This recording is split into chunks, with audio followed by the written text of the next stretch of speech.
Senate will come to order and the Secretary will call the roll. Alvarado, Betancourt, Birdwell, Blanco, Campbell, Creighton, Eckhart, Flores, Gutierrez, Hall, Hancock, Hinojosa, Huffman, Hughes, Johnson, King, Colcourse, La Mantilla, Menendez, Middleton, Miles, Nichols, Parker, Paxton, Perry, Schwertner, Sparks, Springer, West, Whitmire, Zaffarini.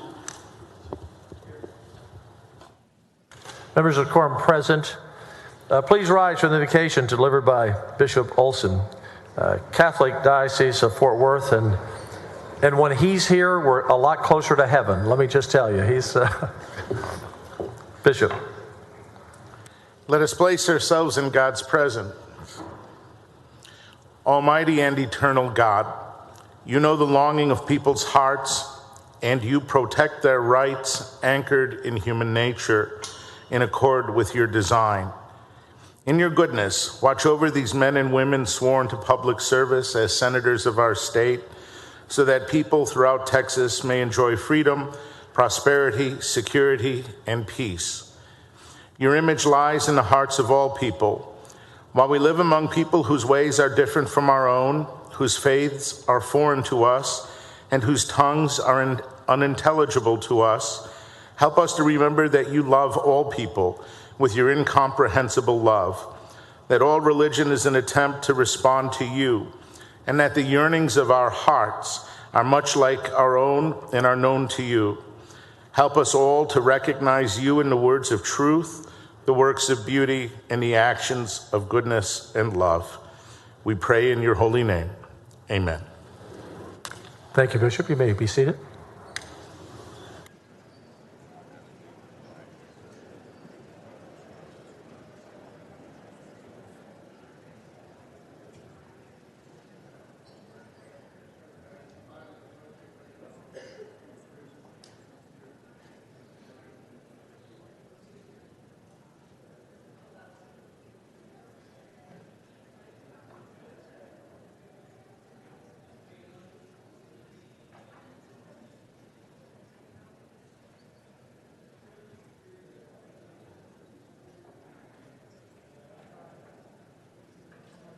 Dean of the Senate moves to dispense the reading of yesterday's journal. Any objection? Hearing none. Motion is adopted.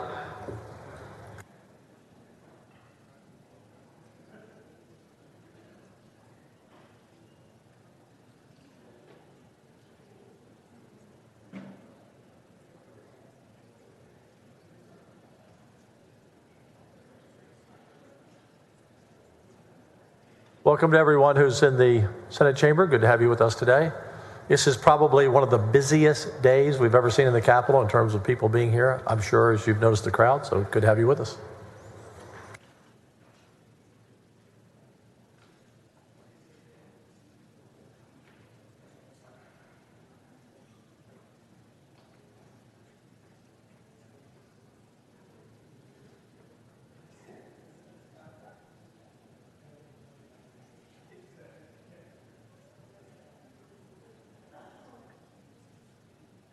Chair lays out the following resolution. Secretary will read the resolution.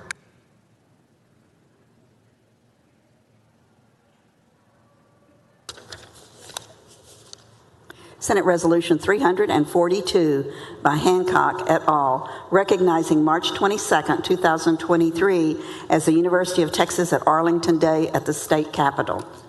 You recognize Senator Hancock. Yeah, thank you, Mr. President. It is my honor to recognize an impressive group of students visiting the Capitol today. I think we have some students from UTA. I'm going to ask you to go ahead and stand as I talk about the great institution we have in Texas. UT Arlington, as a star in the Tarrant County, is preparing their students for the next generation of leaders, researchers, and healthcare workers. UTA is ranked number one in the nation for veteran and families by the Military Times. They're also number one in Texas for degrees awarded to African American students, and they're only the fourth in the state to receive the coveted Tier 1 designation. I know these students are receiving a top-tier education and experience at UT Arlington. I'm very grateful to represent them in the district. It is truly, you are one of the greatly underappreciated universities in the state of Texas, obviously by your rankings, but UTA does not get near the recognition that they deserve in the state of Texas. Thank you so much for joining us. It's a pleasure to have you here.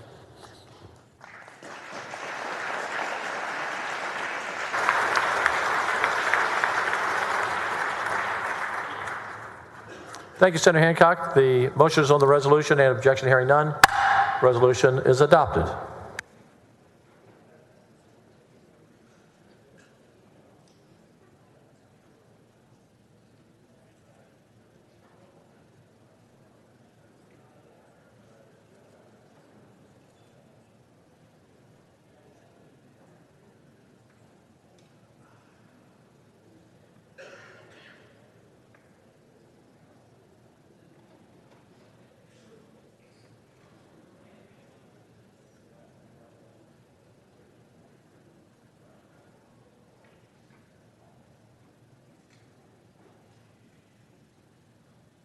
Chair lays out the following resolution. The Secretary will read the resolution.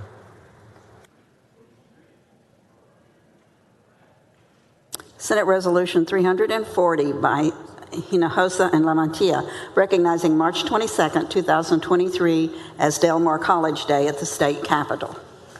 Senator Hinojosa, you're recognized. Thank you, Mr. President. And today is a very special day for Del Mar Community College out of Corpus Christi. It's been one of the key components that we needed to continue growing our economy, expanding our economy, and working with the private sector, and working with the high schools, and working with our A&M Corpus Christi to make sure we identify those jobs, skilled jobs that are very much needed in our community, and working with the private sector to make sure that we hit the target. And I would tell you that Del Mar continues to grow and expand and serves the whole coastal bend region. And every one of the surrounding counties wants part of Del Mar because they do such a great job. And Del Mar continues to grow. And here with us today, members, we have some of our guests from Del Mar College. We have Dr. Mark Escamilla, President, CEO. There they are. They're up on the east corner. And Carol Scott, President of the board. We also have Dr. Nichols Adame, First Vice Chair. We have Libby Everett, Second Vice Chair for the Board of Regents, and Rudy Garza, Jr., Secretary of the Board of Regents. And this great leadership has made Del Mar into a powerhouse and make it very much an important part and key part of our economy and getting our young people trained and educated and making sure they learn the right skills so they can have options as to where they want to work, continue working with the industry, certifications, licensing, associate degrees, or going on to a four-year college. So please, members, help me welcome our Del Mar guest on the East Gallery.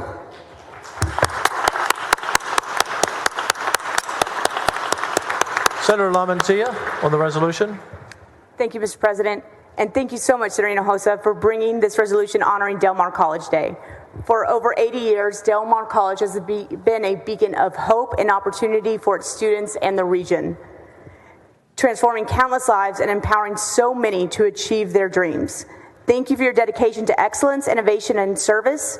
We are proud to have Del Mar College as an institution of higher learning in South Texas. Thank you for this resolution, Senator Hinojosa. Thank you, Mr. President. Thank you, Senator. The motion is on the adoption of the resolution by Senator Hinojosa and Lamantia. Any objection? Hearing none. Resolution is adopted. Thank you.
Chair recognizes Senator Springer to recognize the Doctor of the Day. Thank you, Mr. President and members. It is my honor today to recognize Dr. Mark Edson is a family medical physician in Weatherford, Texas. He graduated from the University of Texas Medical School at San Antonio and completed his residency at John Peter Smith Hospital in Fort Worth. After finishing residency in 1982, Dr. Edson returned to practice medicine in Weatherford. He's an active doctor at the Weatherford Regional Medical Center and is a certified senior aviation medical examiner for the FAA.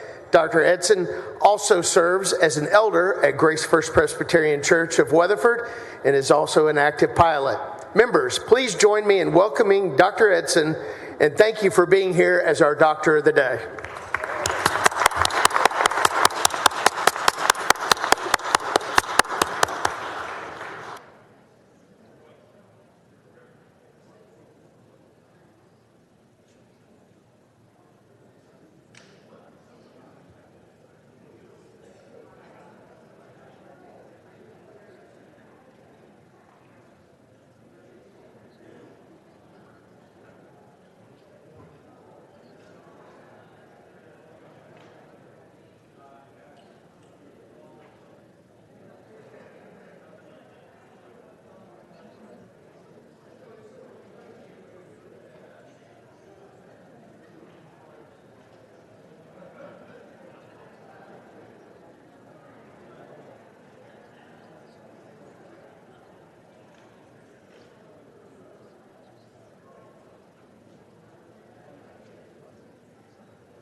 The chair lays out the following resolution. The secretary will read the resolution.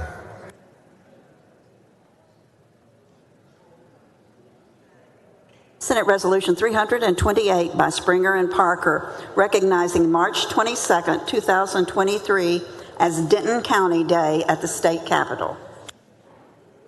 Chair recognizes Senator Springer on the resolution. Thank you, Mr. President. Members, it is my honor today to welcome Denton County Judge and Commissioners to their Senate floor. Denton County Commissioner Andy Eads is a fifth-generation resident of Denton County who started his public service career in Addison. Judge Eads served as Precinct 4 Commissioner for 12 years before starting his first term as Denton County Judge in 2019. Commissioner Ryan Williams, Precinct 1, was raised in Denton County and served as a non-paid reserve peace officer for the last 18 years before becoming commissioner in January of 2021. Commissioner Falconer in Precinct 2 is our newest commissioner and is a native of North Texas and has lived in Carrollton and Denton County for over 32 years, where he began his public service as a Carrollton City Council member in 2019, and in 2017, Commissioner Falconer was elected mayor of Carrollton, serving until 2022 before being elected to the Commissioner's Court.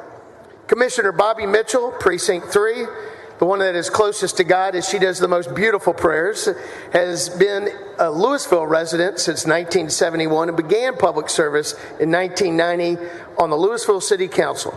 She was then elected mayor in 1993. Commissioner Mitchell has been serving as a county commissioner for Denton County since 2000.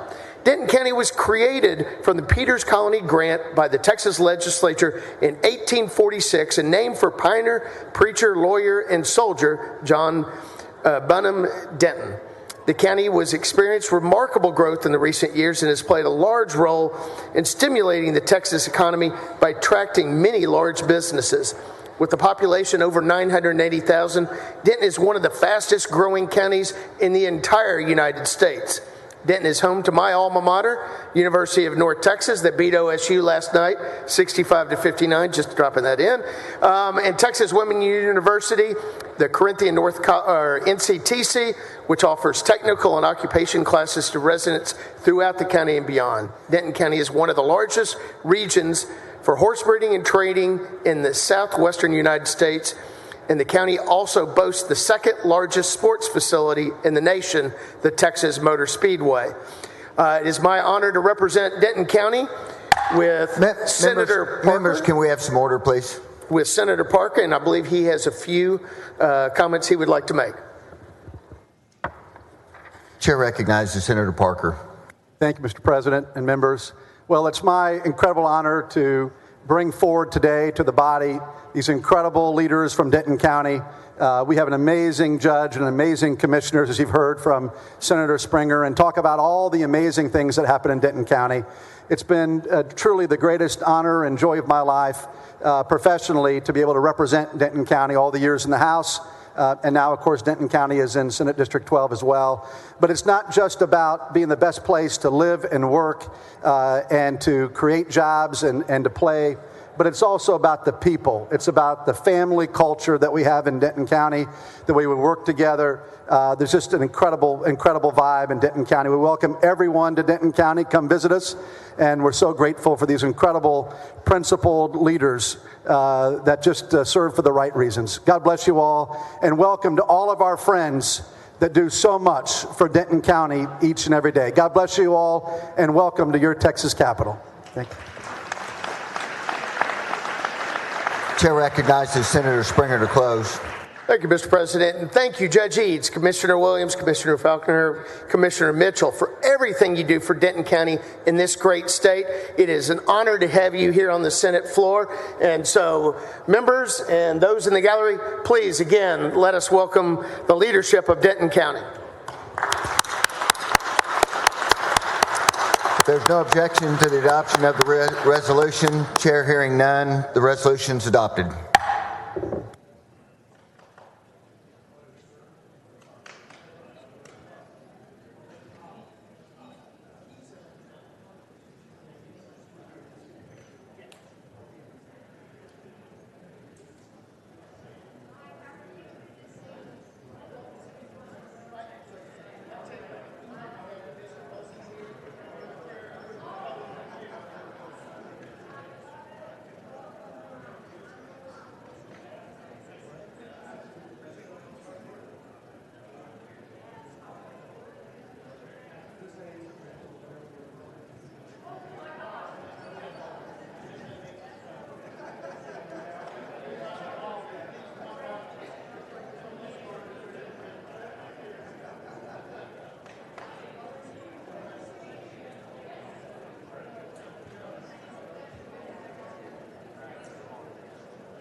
chair recognizes Senator Zaffarani for an introduction.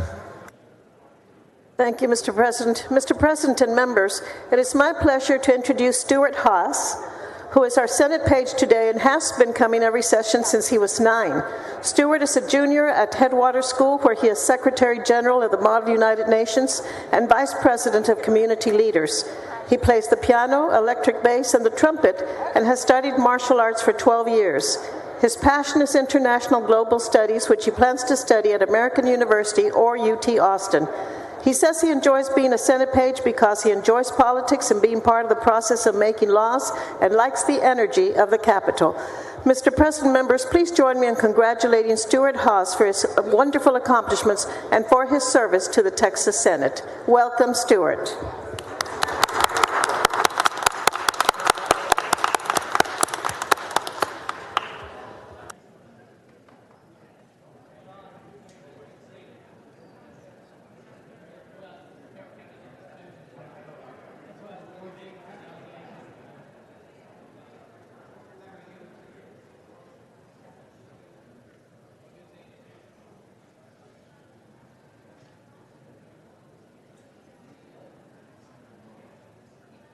The chair lays out the following resolution. The secretary will now read the resolution. Senate Resolution 339 by West, congratulating the DeSoto High School football team on winning the 2022 UIL 6A Division II State Football Championship. Chair recognizes Senator West on the resolution.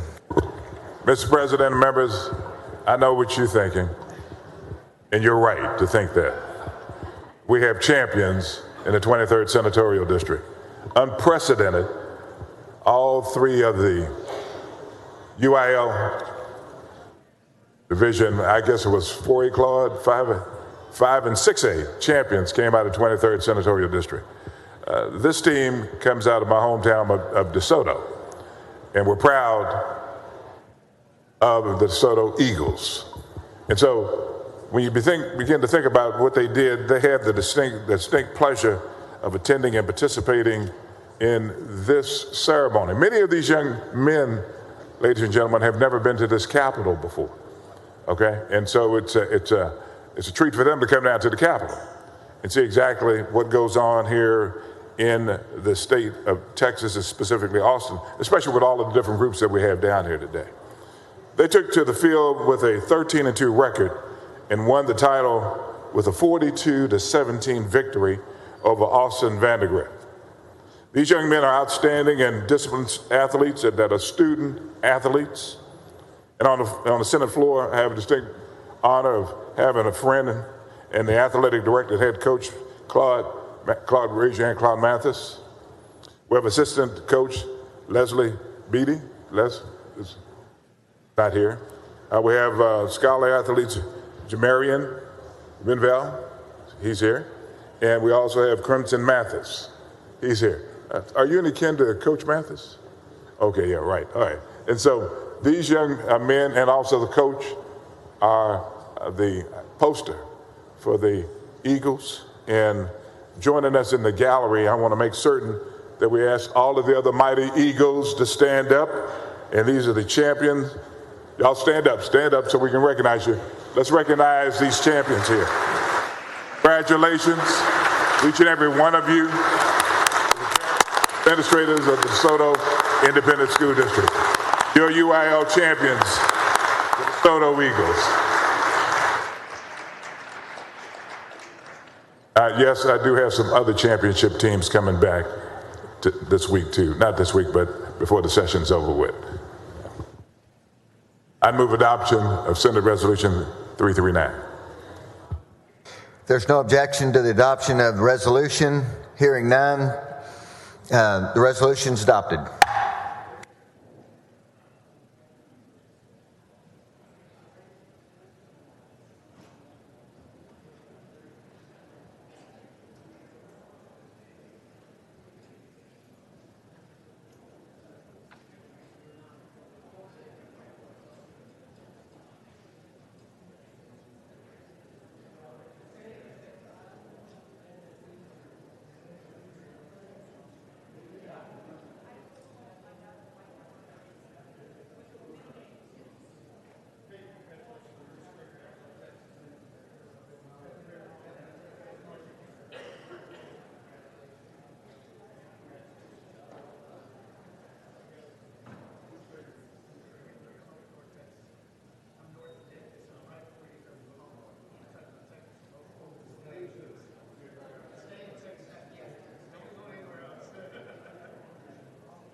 Chair recognizes Senator Springer for an introduction. Thank you, Mr. President and members. It is my honor today to introduce the Sherman leadership who is joining us in the gallery right behind the dais. If y'all stand up, thank you guys. Leadership Sherman is a professional development opportunity for dedicated leaders in Grayson County. The program provides an in-depth education on local, county, and state government, business and industry, educational institutions, civic organizations, and social service agencies. The purpose of the program is to gain leadership skills that will be beneficial while contributing to the community for years to come. And Sherman's got a lot of great things going. We just landed Texas Instruments, Global Wafers, and this group of young leaders are going to bring the next multi-billion-dollar companies to Sherman. And it is my honor to have them here at their state capitol. Members, would you join me in applauding Sherman leadership?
Chair lays out the following resolution. Secretary, read the resolution.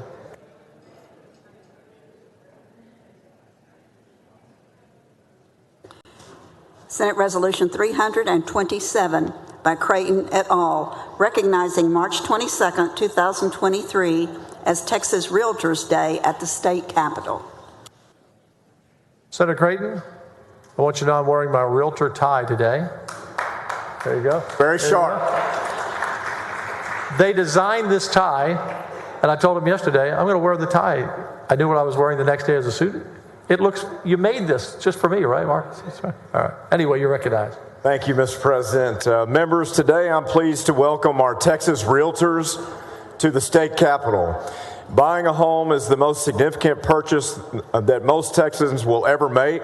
And the purchase of a home is not just a financial milestone, it's a meaningful investment in your future. So when Texans are looking for a home, they know to call a Texas Realtor.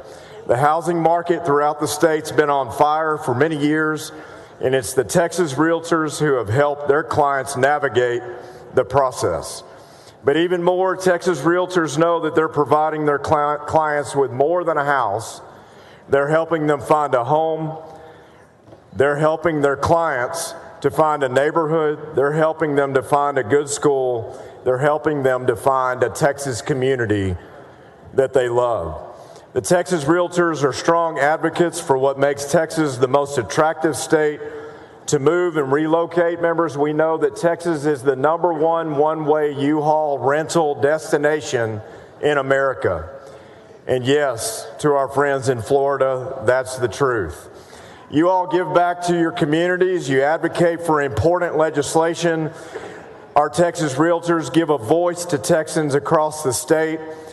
Thank you for all that you do, and thank you for keeping Texas the economic engine of North America. Members, today we have Chair Marcus Phipps, we have Chair-elect Jeff Kahn, Secretary-Treasurer Christy Gessler, Secretary-Treasurer-elect Jennifer Wahab, immediate past Chair Russell Berry, and CEO Travis Kessler with us today, as well as many other realtors that have joined us from across the state here in the Texas Capitol. Thank you for all that you do and for being here today. Welcome to your state capitol. And Mr. President, I move adoption. Some other senators would like to speak. We'll come back to that in a moment. Senator Campbell, you're recognized. Thank you, Mr. President. Thank you, Senator Creighton, for bringing this forward. I always say that what's good for Texas Realtors is good for Texas. Thank you.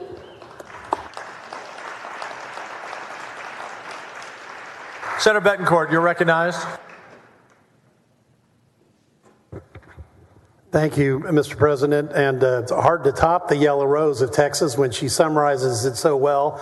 But what's good for Texas Realtors is good for Texas. And specifically, I just want to say that I really appreciate, and I know all the taxpayers and the citizens that you work with, all the homeowners, appreciate your support for Senate Bill 3.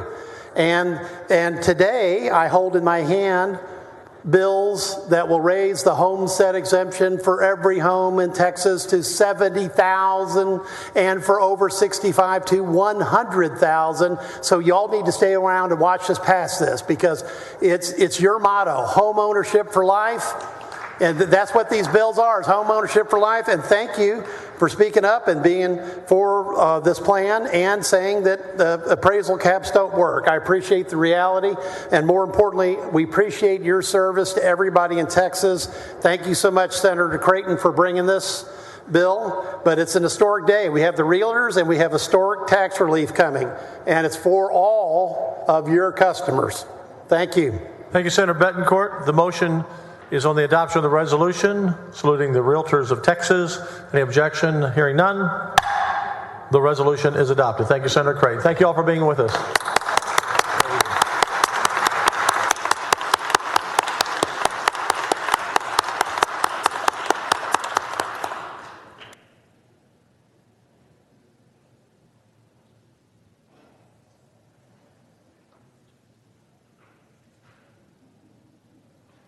Chair lays out the following resolution. Secretary will read the resolution.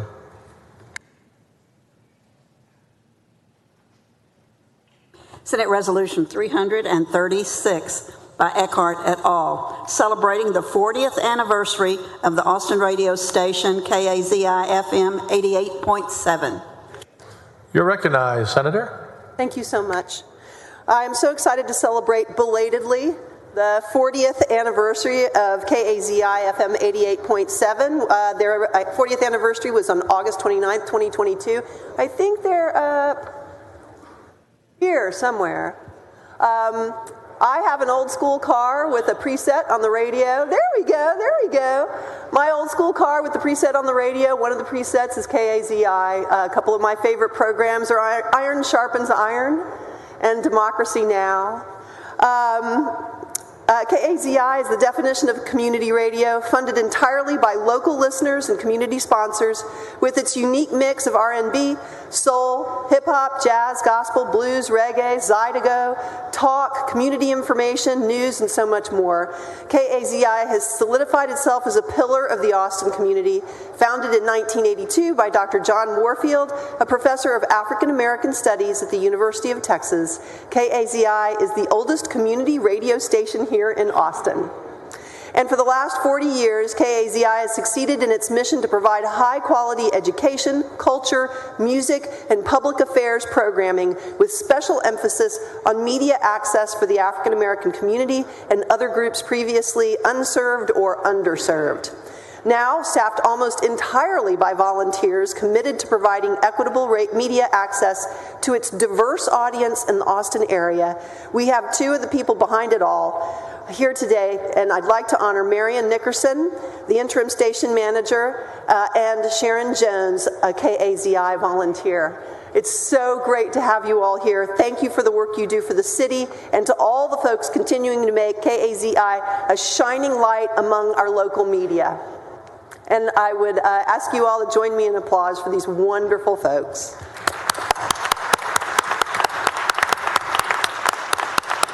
Members, the motion is on the adoption of the resolution. Any objection? Hearing none, the resolution is adopted, and congratulations.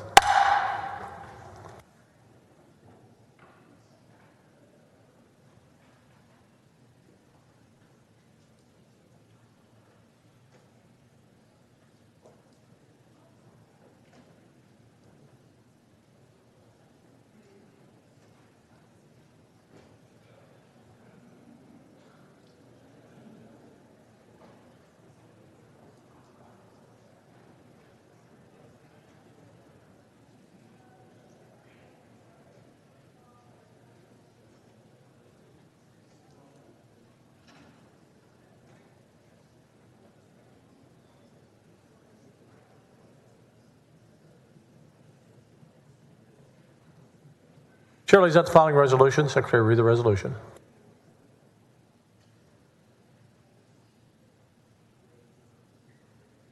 Senate Concurrent Resolution number 37 by Hughes.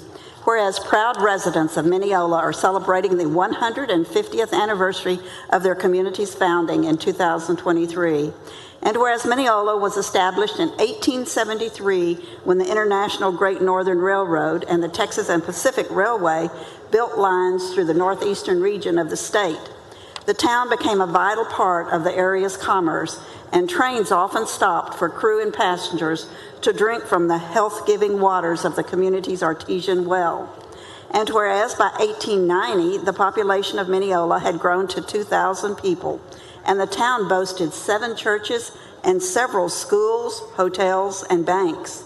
The local economy was supported by the timber industry, as well as cattle raising and the production of a variety of agricultural crops.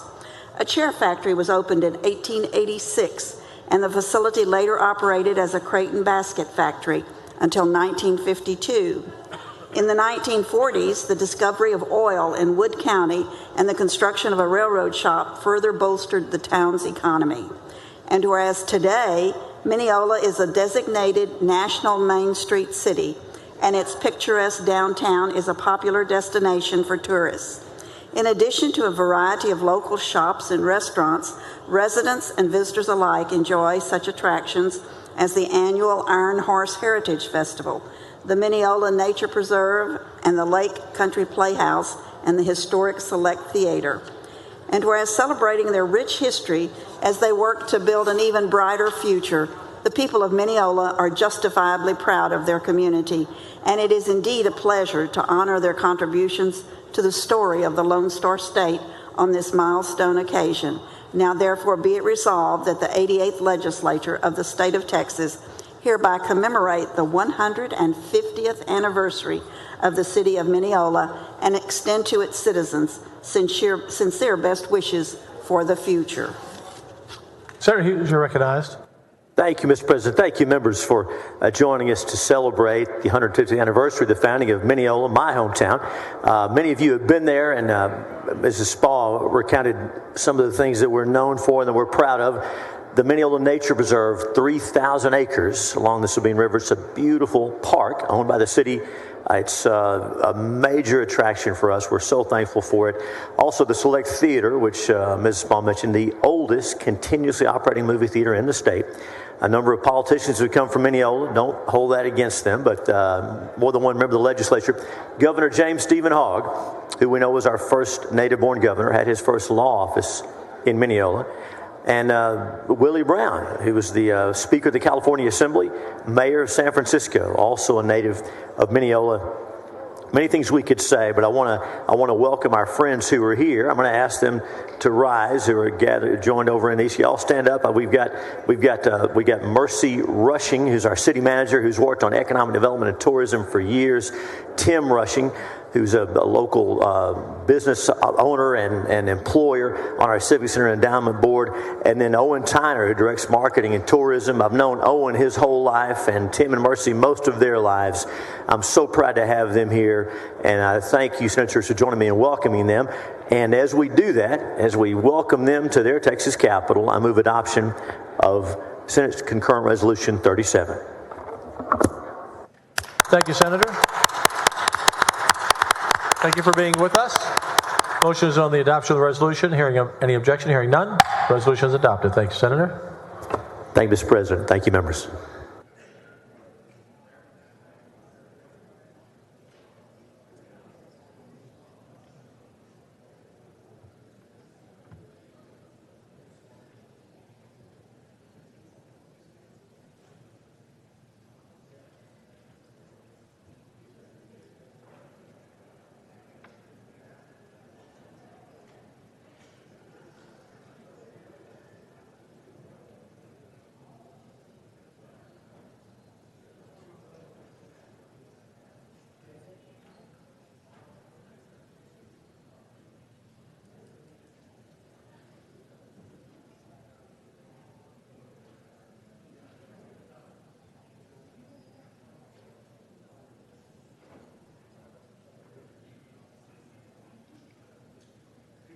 The chair lays out the following resolution. The secretary will read the resolution.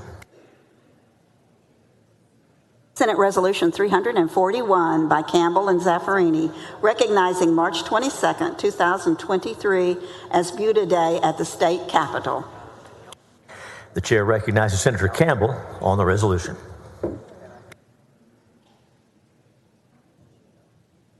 Thank you, Mr. President and members. I have the honor of recognizing those here today for Buda Day. They are in the gallery. Would you all please stand? Wow, that's a presence. Well, as you can see, we have representatives from the city of Buda.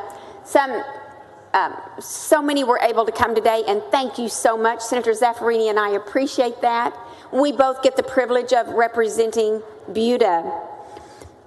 Today we have folks from the city of Buda, and if you're part of the city elected officials, please raise your hand. So city officials, who are you? There you go. The Buda Economic Development Corporation, very good.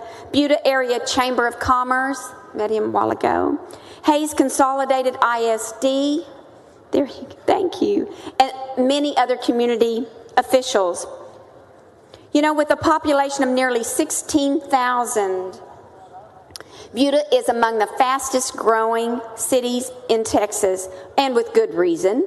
The city has kept its small town charm while fostering robust economic growth and opportunities. It's located at the edge of Texas Hill Country, and if you're taking 35 south to San Antonio, you go right through the edge of, right through Buda. But you need to take time to exit and actually see Buda. Its preservation of natural spaces has helped the city earn the designation as the outdoor capital of Texas by the Texas legislature, and it was named a Texas Main Street city through the Texas Historical Commission in 2017. If you haven't visited Buda, again, put it on your list. It has beautiful parks, a lot of charm, a lot of shops down historic Main Street, and you can also see some of the best people in Texas in Buda. Thank you so much, and now I will respectfully turn it over to Senator Zaffirini. The chair recognizes Senator Zaffirini on the resolution. Thank you, Mr. President. Mr. President and members, I'm delighted to co-author Senate Resolution 341 with Senator Campbell, recognizing today as Buda Day at the Texas Capitol, and to share with Senator Campbell the honor of representing this wonderful community. The city of Buda in nearby Hays County has a rich and fascinating history. Dating back to 1881, the city is said to be named after the Spanish word viuda, which means widow, in reference to two widows who cooked at the Carrington Hotel in the 1880s. Buda received a gold certificate from Scenic Texas Scenic City Certification Program, which selected only 16 cities and towns out of 1,200 applicants in Texas. It is home to 13 walkable parks and includes 10 acres of parkland for every 1,000 residents. That is amazing. Buda is a vibrant city with a bustling Main Street district that features a variety of quaint local shops, restaurants, and cultural attractions. The city is also the wiener dog capital of Texas. No resolution, it is trademarked. The annual wiener dog races attract spectators from throughout the world. Mr. President and members, please join Senator Campbell and me in welcoming the City of Buda delegation to the Texas Senate.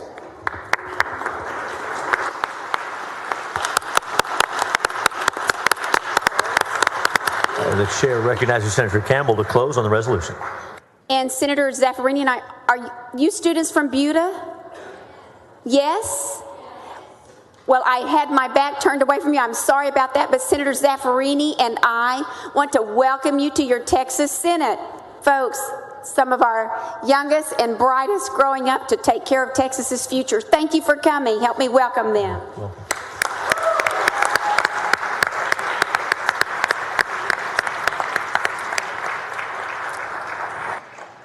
Is there objection to the adoption of the resolution? Hearing none, the resolution is adopted.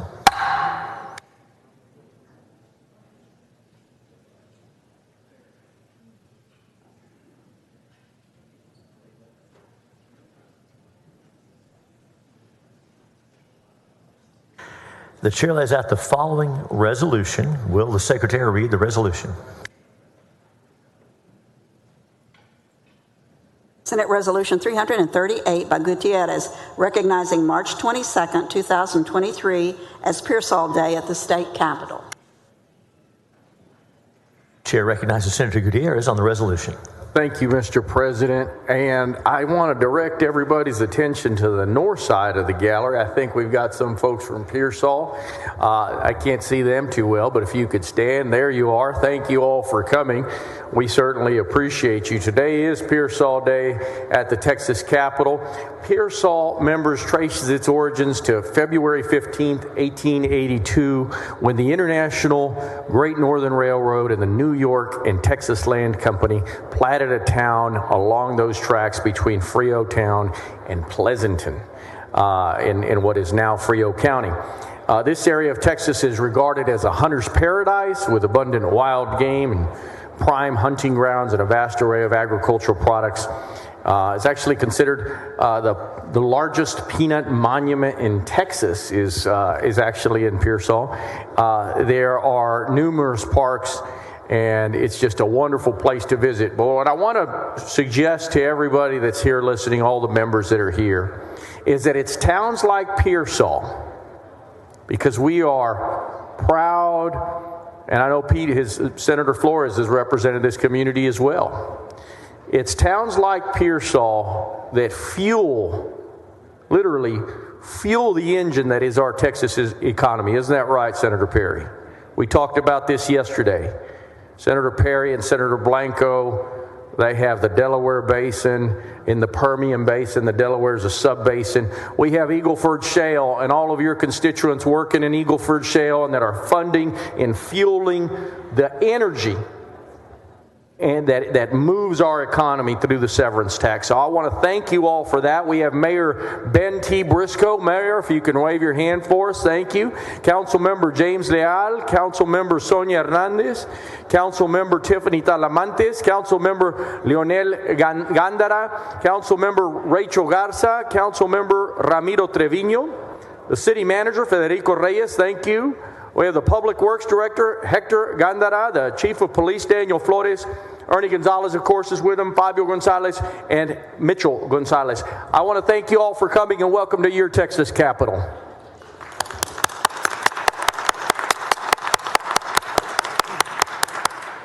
Is there objection to the adoption of the resolution? Chair hears none. The resolution is adopted.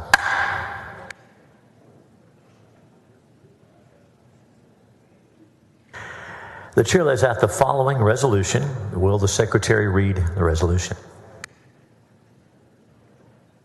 Senate Resolution 337 by Gutierrez, recognizing March 21st, 2023 as Valverde County Del Rio Day at the state capitol. The chair recognizes Senator Gutierrez on the resolution. Thank you, Mr. President. Thank you for the time. I know our Del Rio delegation is up here somewhere. There they are, also on the north side of the Capitol. Thank you, Mayor, for coming. That's right. Give them a big round of applause. And Del Rio, I want you all to know, is a gateway into Texas, really. Along the Rio Grande was first inhabited more than 6,000 years ago by the native peoples whose cave dwellings are still visible. And Senator Flores, I saw him wave. He's seen those cave dwellings, as have I. And Senator Blanco, who's been in part of that, worked in that community as well many, many years ago. It's home to a lot of us. And so the community of San Felipe del Rio was established in 1868. Valverde County was organized in 1885. The same year, the colorful Judge Roy Bean was there. And I want to urge you all to go to the Judge Roy Bean Visitor Center in Langtree, Texas. Quite a character. He was called the hanging judge. Actually, Judge Roy Bean never hung anybody, but he had a hell of a dance hall, and you could have a good time as long as you paid your fines. And probably double the fines, who knows.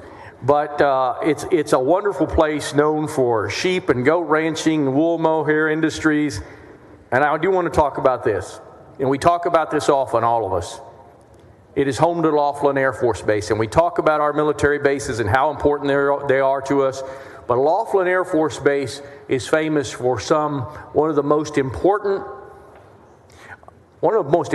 moments in our nation's history. If you'll all recall, there was a U-2 plane. During the Cuban Missile Crisis, our planes were flown from Del Rio, Texas. Did you know that, Mr. President? All the way from Del Rio, Texas, over Cuba. There was one person that was lost during the Cuban Missile Crisis, and he was a pilot, Major Rudolph Anderson. That is the very, very importance of our military bases and why we need to have all of them here and viable. And these folks have done a great job to make sure that they maintain viability, and we're going to continue that, because I promise you, each and every one of these senators vouches for our military day in and day out. We have, Mr. President, the Mayor Al Arreola. Thank you, Mayor. Councilperson Jesus Lopez Jr., Councilperson James De Jesus, Councilperson at Large Tina Martinez. I know you're up there. The City Administrator John Sheedy. Thank you for being here. Assistant City Manager Manuel Chavez. Economic Developer Jorge Ramon, Public Works Director Albert Quintanilla, Assistant Public Works Director Greg Velasquez, and of course with Alberta County we have Judge Lewis Owen. Judge, are you with us? There you are. The judge has been dealing with so many things in his community and has done such a good job. Commissioner Bo Nettleton, I know that he's here as well. Sheriff Joe Frank Martinez, County Treasurer Aaron Rodriguez, and the County Administrator, the Attorney David Martinez. I want to thank you all for coming. We certainly appreciate you. Welcome to your Texas Capitol. I look forward to seeing you here in a minute. Thank you so much. Thank you, members. Thank you, Mr. President.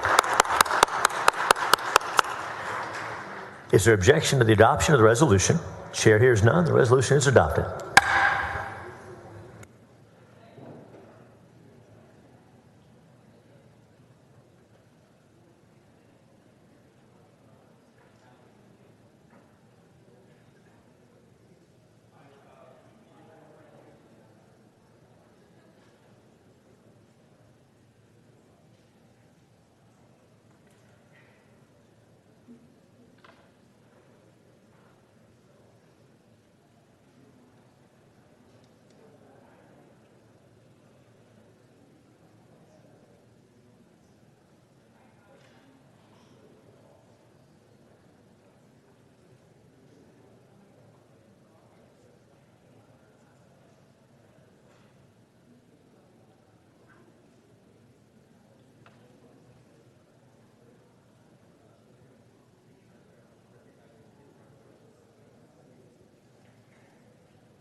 The chair recognizes Senator Gutierrez for a recognition. Thank you, Mr. President. I appreciate that. Members, very briefly, I know we've got some great kids, just like the kids we just saw. They're the future. From Texas Lutheran University, can you stand up if you don't mind? These young people have come here along with their president of the school, Debbie Cottrell, Vice President David Ortiz. We've got 3 wonderful kids that formulate part of the campus. The institution moved to Seguin in 1912. It's 144 acres. As you all know, we give our private schools, the Texas Lutheran, they get our TEG grants. Their church affiliation is the Evangelical Lutheran Church in America. They offer degrees in Bachelor of Arts, Bachelor of Business, and so many other fields. I want to thank you for coming. And just like I told you in my office, you are the future of Texas and you're the future of America. And don't let anybody tell you different. The sky is the limit. And you can be a Supreme Court Justice, just like you told me in the office. You can be a United States Senator, like you mentioned. And I believe it was Tabitha. You can be a divorce lawyer or a probate lawyer, I think you said, a estate planner. The sky is the limit for you all. Thank you all for coming. We appreciate you so much. I look forward to coming back home soon to Seguin and saying hello to all our friends. Thank you, Mr. President, for the time.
Members, if there are no objections, I'd like to postpone the reading and referral of bills until the end of today's session.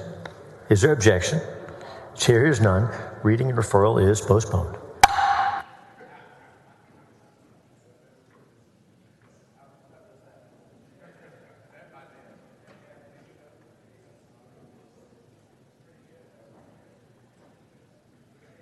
The following message from the governor. Will the secretary read the message?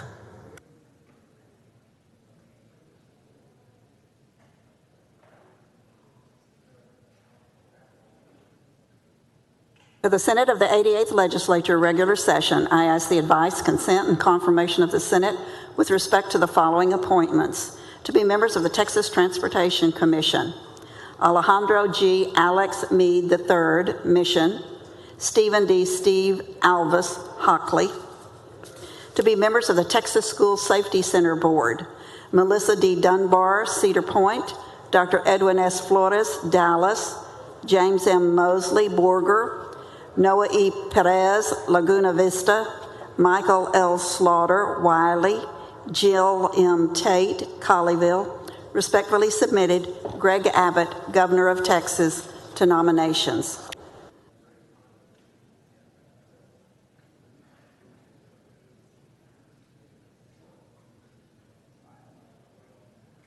Members, that concludes the morning call.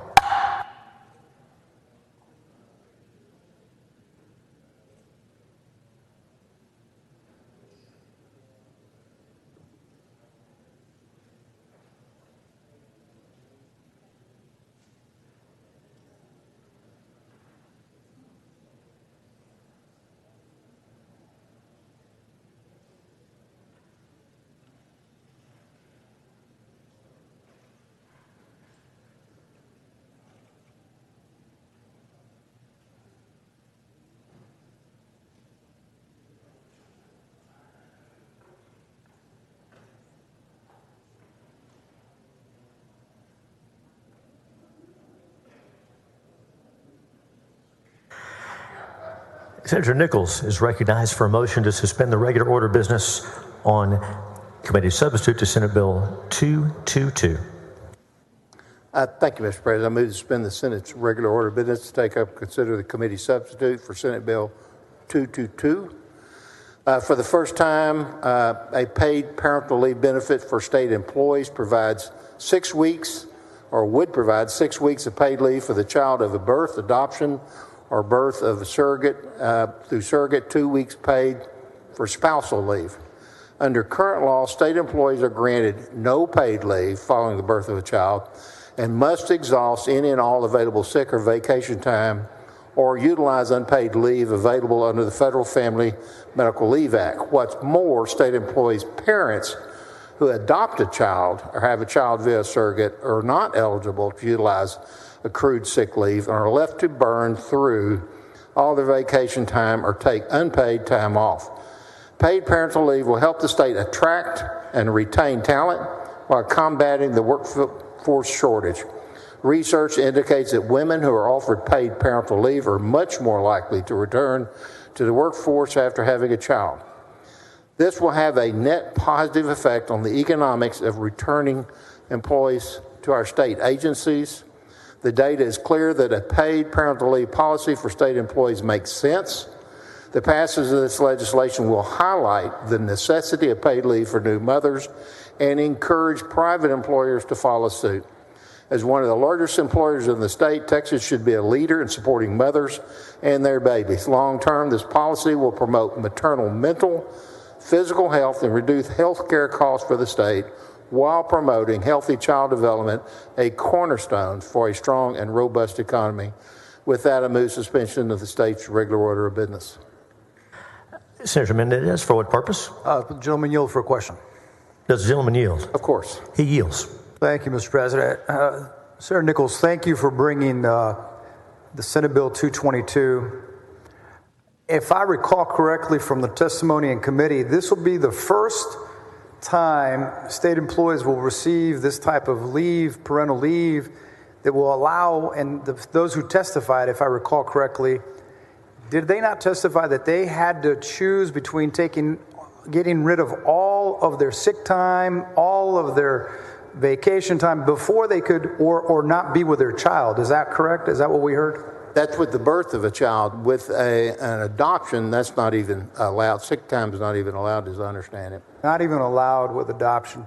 Well, I want to thank you for bringing this excellent legislation. It's about time, and I think you're right. We need to lead. So thank you. Thank you. Look forward to voting for this bill. Thank you, Mr. President. Thank you. Senator Nichols moves suspension of the regular order of business on Senate Bill 222. Is there objection? Hearing none, the rules are suspended. The chair lays that on second reading. Senate Bill 222. Will the secretary read the caption? Committee substitute Senate Bill 222 relating to paid leave by certain state employees for the birth or adoption of a child. Senator Nichols is recognized for a motion. I move passage to engrossment. Senator Nichols moves passage to engrossment. Is there objection? Hearing none, the bill is passed to engrossment. Senator Nichols is recognized for a motion to suspend the constitutional 3-day rule. I move we suspend the 3-day rule. Senator Nichols moves suspension of the 3-day rule. Will the secretary call the roll? Alvarado, Betancourt, Birdwell, Blanco, Campbell, Creighton, Eckhart, Flores, Gutierrez. There being 31 ayes and no nays, the rules are suspended. The chair lays out on third reading and final passage Senate Bill 222. Will the secretary read the caption? Committee substitute Senate Bill 222 relating to paid leave by certain state employees for the birth or adoption of a child. Senator Nichols is recognized for a motion. I move final passage. Senator Nichols moves final passage of Senate Bill 222. And before we take the vote, the chair recognizes Senator Eckhart for what purpose? To speak on third reading, just to laud the senator for a tremendous bill that is going to be just an incredible help to all of our state employees. Thank you so much for championing this bill and taking it all the way. Thank you. Senator Nichols, you're recognized now for a motion. I move final passage of the committee substitute for Senate Bill 222. Senator Nichols moves final passage, committee substitute, Senate Bill 222. Will the secretary call the roll? Alvarado, Betancourt, Birdwell, Blanco, Campbell, Creighton, Eckhart, Flores. There being 31 ayes and no nays, the bill is finally passed. Congratulations, Senator Nichols. Thank you, Mr. President, and thank you, members.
Senator Zaffarini, you're recognized on Senate Bill 347, suspend the regular order of business.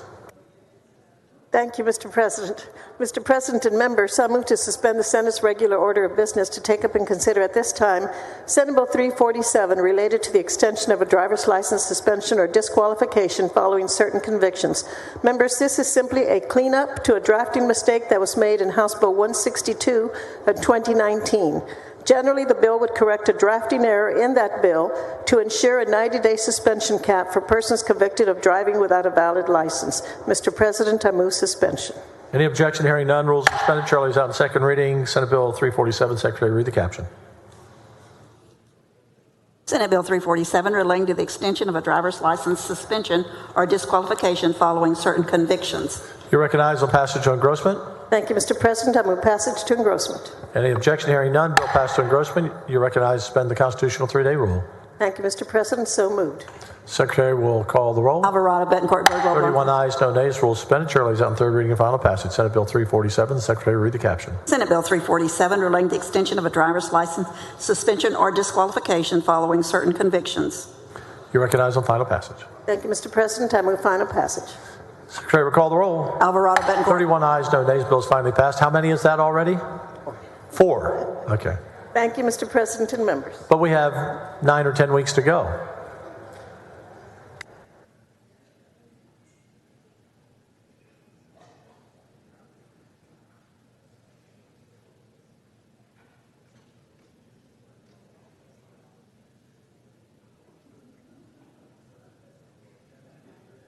Senator Parker, are you ready? You don't look ready. We'll give you some more time. Senate bill, we're just having fun with Senator Parker. We don't normally treat our senators like that. Senators' first bill, they always get hazed, so this would be his first bill. He looks very nervous at his desk preparing for his first bill. Senate Bill 904, Senator Springer, you recognize suspend the regular order of business. Thank you, Mr. President. Members, I move to suspend the Senate's regular order of business to take up and consider at this time Senate Bill 904. This bill seeks to prevent the abuse and misuse of designated parking spaces for the disabled in Texas who have placards. Members, this was a bill I passed a couple sessions ago, updating the international standard for parking. And so if you were building a new parking lot, you would have to meet the new standards. If you were restriping an old parking lot, you'd have to meet the new standards. But unfortunately, some judges have interpreted that to meaning if you have an old parking lot and haven't brought it up, you couldn't be held responsible for parking illegally in a handicapped spot. And with that, I move to suspend the Senate's regular order of business. Is there any objection? Hearing none, the rules are suspended. Chair lays out in second reading Senate Bill 904. Secretary, read the caption. Senate Bill 904, relating to presumption for an offense to accessible parking. There is an amendment. Secretary will read the amendment. Floor amendment number 1 by Springer. We'll hold on 1 second so everyone has a chance to look at it.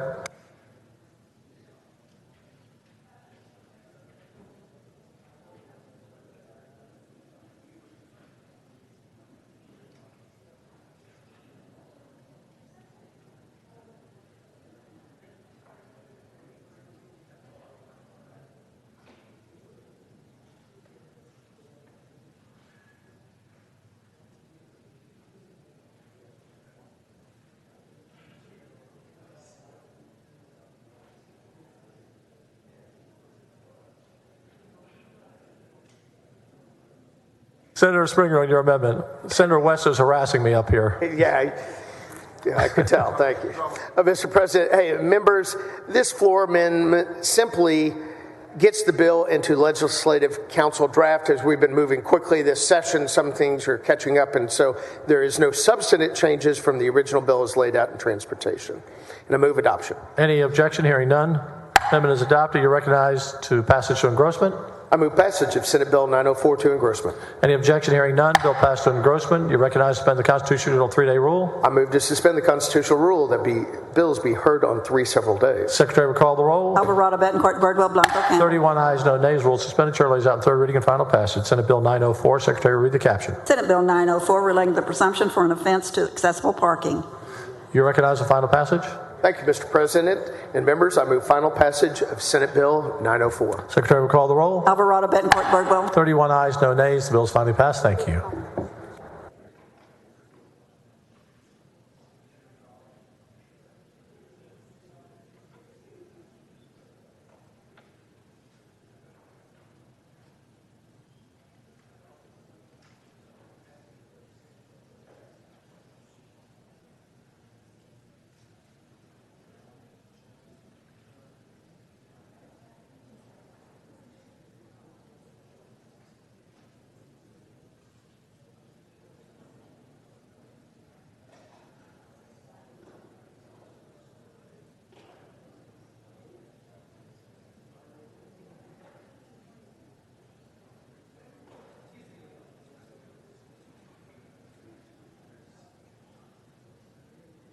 Why do you look so nervous, Senator?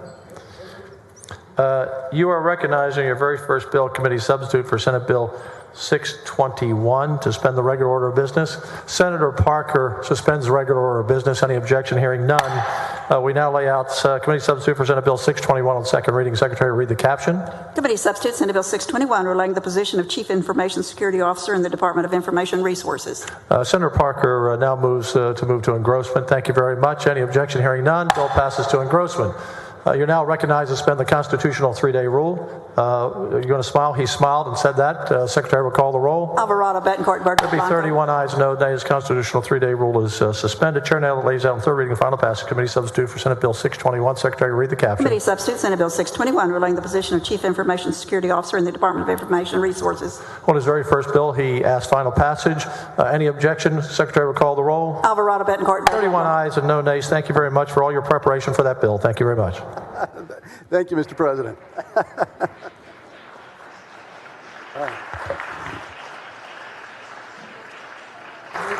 Senator Parker, just be aware that's just a first round bye.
Senator Parker, thank you for your 3 days of preparation on that bill.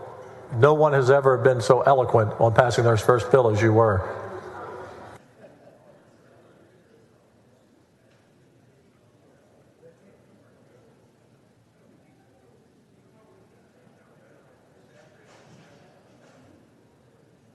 Senator Betancourt, you're recognized to suspend the regular order of business on committee substitute for Senate Bill 3. Thank you, Mr. And President. the intent calendar. Right. Thank you, Mr. President and members. The committee substitute for Senate Bill 3 is part of the 3 parts of a bill that we'll be presenting today with unprecedented and off-the-charts property tax relief. This started 20 years ago, Mr. President, as you remember, and with a group of intrepid travelers to Austin, and today they're going to see off-the-charts, historic record, unprecedented property tax relief. The committee substitute for Senate Bill 3 will increase the residential homestead exemption from $40,000 to $70,000. And if approved in November, it's going to be retroactive on the bill. Okay, Senator Perry, this year for all 5.72 million homeowners. And in addition, we're going to triple the over 65 exemption from $10,000 to $30,000, which means, Senator Sparks and Senator King, you're getting close to over 65, and that means your constituents are going to have a $100,000 exemption. This is incredible news, okay? But wait, we're not done yet, because when we add that in compression, we're going to have the average home, all 5.72 million homesteads, Senator Flores, get $800. But those that have paid a lifetime of taxes, the over 65 disabled, are going to receive a cut of $1,063 per year for the rest of their life. So think, as a young couple starting out on a 30-year mortgage, Senator West has a $798, nearly $800 benefit, a tax savings for a 30-year mortgage. That's $24,000 they won't have to pay in property taxes. This is off the chart, incredible. property tax relief for millions of Texas homeowners.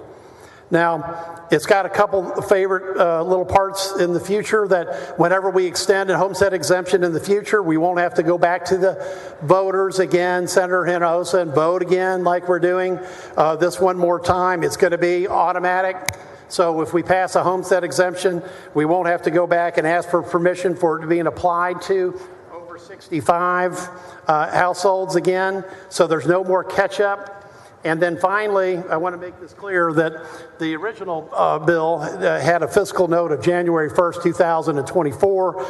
That is no longer the case. This bill will apply to this year retroactively, and it also cleans up the last homestead exemption, Senator Hinojosa, that you should have gotten, but you didn't, because 2.707 million homeowners will get their catch-up homestead exemption from 25,000 to 40. It's a fantastic year. I am honored to have all 31 members of the Senate, Mr. President, on this historic bill.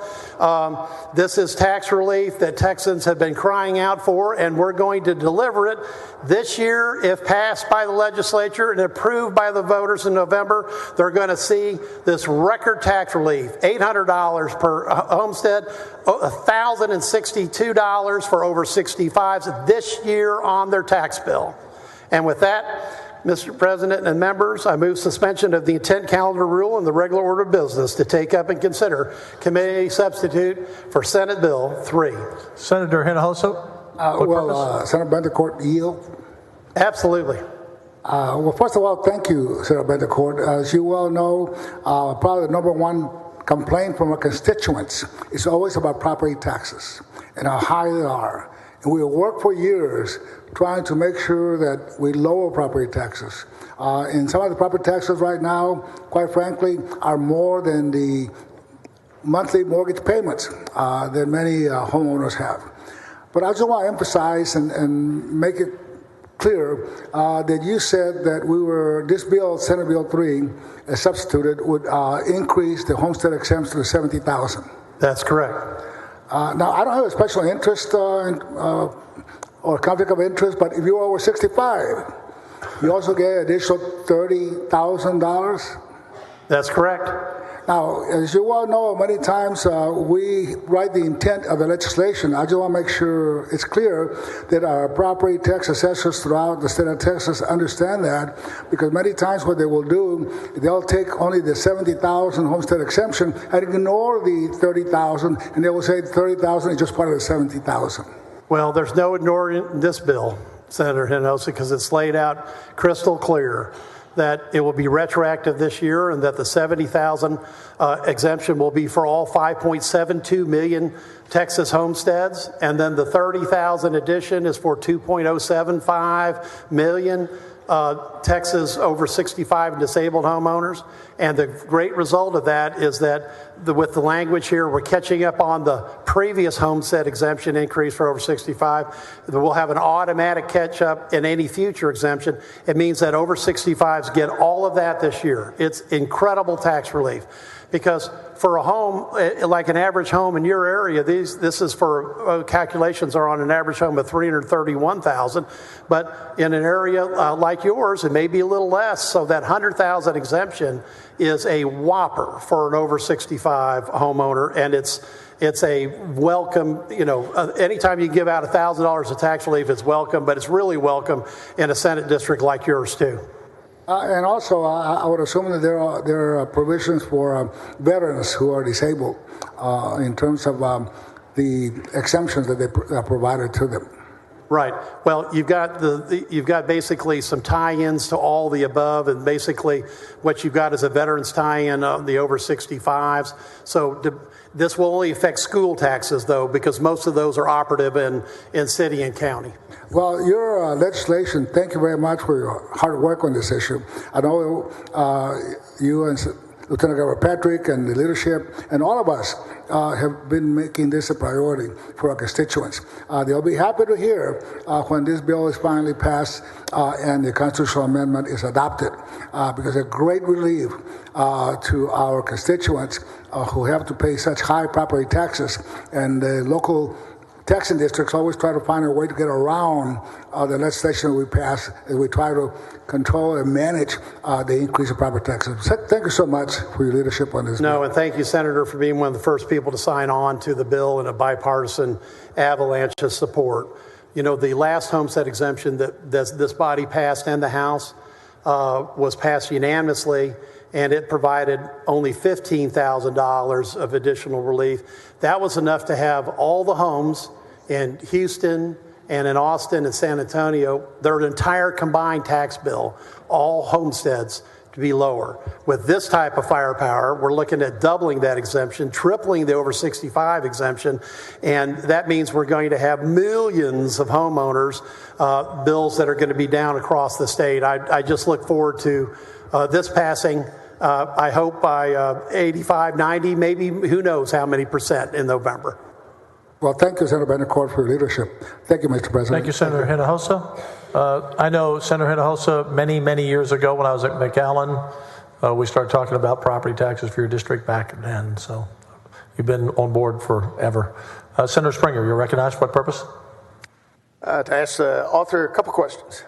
Do you recognize? Do you yield? I do recognize it, but that's right. But I'll yield to him as well. But go ahead, Senator Springer. Thank you, Senator Bettencourt. I appreciate this. This is phenomenal news for Texas homeowners. And I've got to thank you for looking through everything and making sure that especially our 65 and over, we're taken care of. Because, you know, obviously when we did our last one before, they were not, and we had to come back. We didn't realize they weren't. And so I think it's very important that we've made sure, and you've done a phenomenal job of making sure you get it right the first time out of the hat. Well, and thank you, Senator Springer, because part of it is knowing what works and doesn't. For over 65 homeowners, an appraisal cap won't help them because in school taxes, they're already frozen. So under that tool or solution, they'd get zero extra relief. But under this exceptional exemption, they're going to receive $1,062 a year for as long as they own the home. And it's important that we focus the money where people need it the most. And when I do social media posts and do town halls, like I did one for Senator West, this is off the charts positively received because people are really pushed about home ownership. But the fact that they're going to get $1,000 or more relief is just welcome news for them. And I thank you for, yes, because you have to take the time to get the policy right. If you've got permanent exemptions, they will help you or your homeowners every year. Doesn't matter what happens to the value, those exemptions will exempt people from taxation. It's the most powerful tool that you have as a tax writer is an exemption. And these exemptions are unprecedented by any measurement. This is historic, never had occurred before, exemption increase for homeowners in the state. And it absolutely is real relief. But in addition to that, homeowners are seeing their costs go skyrocketing because as appraisals go up, their home insurance is going up because now they're insuring a house that costs $50,000, $100,000 more, and their insurance is going up. This helps give them the ability to pay that insurance rise. For those who are living on fixed incomes that are over 65, it gives them the ability while they're paying more at the grocery store for inflation that is out of control over this last year. It gives them money and relief to be able to do that. So it's a phenomenal bill. I thank you for all your hard work. It was a pleasure and an honor to sign on, and I can't wait to vote for it. Thank you, Senator Springer. Members, the motion is on the suspension of the regular order of business and the intent calendar. Any objection? Hearing none. The motion passes. Rules are suspended. The Secretary now will lay out committee substitute for Senate Bill 3 on second reading. Read the caption. Committee substitute, Senate Bill 3, relating to an increase in the amount of certain exemptions from ad valorem taxation by a school district applicable to residents' homesteads, an adjustment in the amount of the limitation on school district ad valorem taxes imposed on the residents' homesteads of the elderly or disabled to reflect increases in the exemption amounts and the protection of school districts against the resulting loss in local revenue. Senator Bettencourt, you're recognized on passage to engrossment. Mr. President, I move passage and engrossment of the committee substitute to Senate Bill 3. Any objection? Hearing none. Bill passed to engrossment. You're recognized to suspend the constitutional 3-day rule. Mr. President, I move to suspend the constitutional rule that bills be read on 3 several days. Secretary will call the roll. Alvarado, Betancourt, Birdwell, Blanco, 31 ayes, no nays. Rule suspended. Chair lays out in third reading and final passage. Committee substitute for Senate Bill 3. Secretary will read the caption. Committee substitute Senate Bill 3 relating to an increase in the amount of certain exemptions from ad valorem taxation by a school district.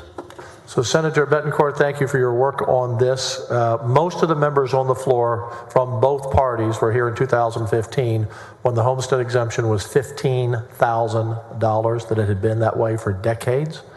And we increased it to 25, and then we increased it to 40, and now 70, and 100,000 for seniors, making a real difference. Thank you for your work, and all the members for supporting this bill. It's a good day. You're recognized on final passage. Thank you, Mr. President, and thank you for your leadership, because that doesn't happen without a lieutenant governor who stands up for the taxpayers of Texas and 31 senators that are willing to vote for good public policy and tax relief. In this case, this piece of the plan is $5.3 billion plus tax relief. But wait, we're not done yet. But Mr. President, I move final passage of the committee substitute Senate Bill 3. Secretary will call the roll. Alvarado, Betancourt, Birdwell, Blanco. 31 ayes, no nays. The bill is finally passed. Congratulations. Thank you, Mr. President, members. Thank you.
Senator Betancourt, you're recognized to suspend the regular order of business on Senate Bill 4.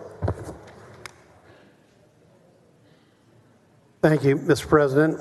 And I said we're not done yet, and we're not done yet. For an additional compression and some really good work that we need to do on school finance, the Senate Bill 4 is the second step of our 3-part plan. It focuses on school finance, and there's importantly three really critical components to this. We're continuing the $5.3 billion of state compression that's already in the state compression percentage from House Bill 3. That's $5.3 billion. Why I bring it up is because we have learned that we have had a floor that we're trying to bust through, and that's called the maximum compressed rate. We've got currently 698 school districts at the maximum compressed rate, and they can't go any lower, but they will because of Senate Bill 4. We're going to expand the band of our compression band. It's $418 million to expand the equity bands from 10% to 20%, and that will enable all 698 school districts, all of them, Mr. President. They'll go below that floor for the first time. In addition, because we're helping with recapture, we're bringing 19 school districts off of recapture at the same time, and this is a way to extend our dollars the furthest. And I think Chairman Huffman said it the best. She pointed out at the Lieutenant Governor's press conference that the locals fill this bucket, and it's filled with local revenue, but if it's not enough, the state fills in the rest, and the state is filling in the rest. So school districts have absolutely no liability in this whatsoever. The state is making them completely whole. So the result is we're punching a hole through what was a floor in our ability to get tax relief to all Texas taxpayers, because every single taxpayer is going to get this additional compression, which will be another $5.3 billion or more for at least 7 pennies, probably a little more. And this goes to every taxpayer in the state. And Mr. President, we're spending our money wisely here. We're fixing a portion of school finance. We're helping with recapture. And in addition, we're getting all 698 school districts off that artificial floor that doesn't mean anything anymore, because that's left over from school finance from a long time ago. We have the most equitable school finance funding formula in the country, and we're now shedding that archaic limit and bringing additional compression and tax relief to every Texas taxpayers. And I am extremely excited about this, because this fixes many problems. So with that, Mr. President, I move the suspension of the regular order of business to take up and consider Senate Bill 4. Any objection? Hearing none, the rule is suspended. Chair lays out on second reading Senate Bill 4. Secretary, read the caption. Senate Bill 4, relating the maximum compressed tax rate of a school district. There is an amendment. Secretary will read the amendment. Floor amendment number 1 by Bettencourt. Give them a second to get it to the back row so they can review it.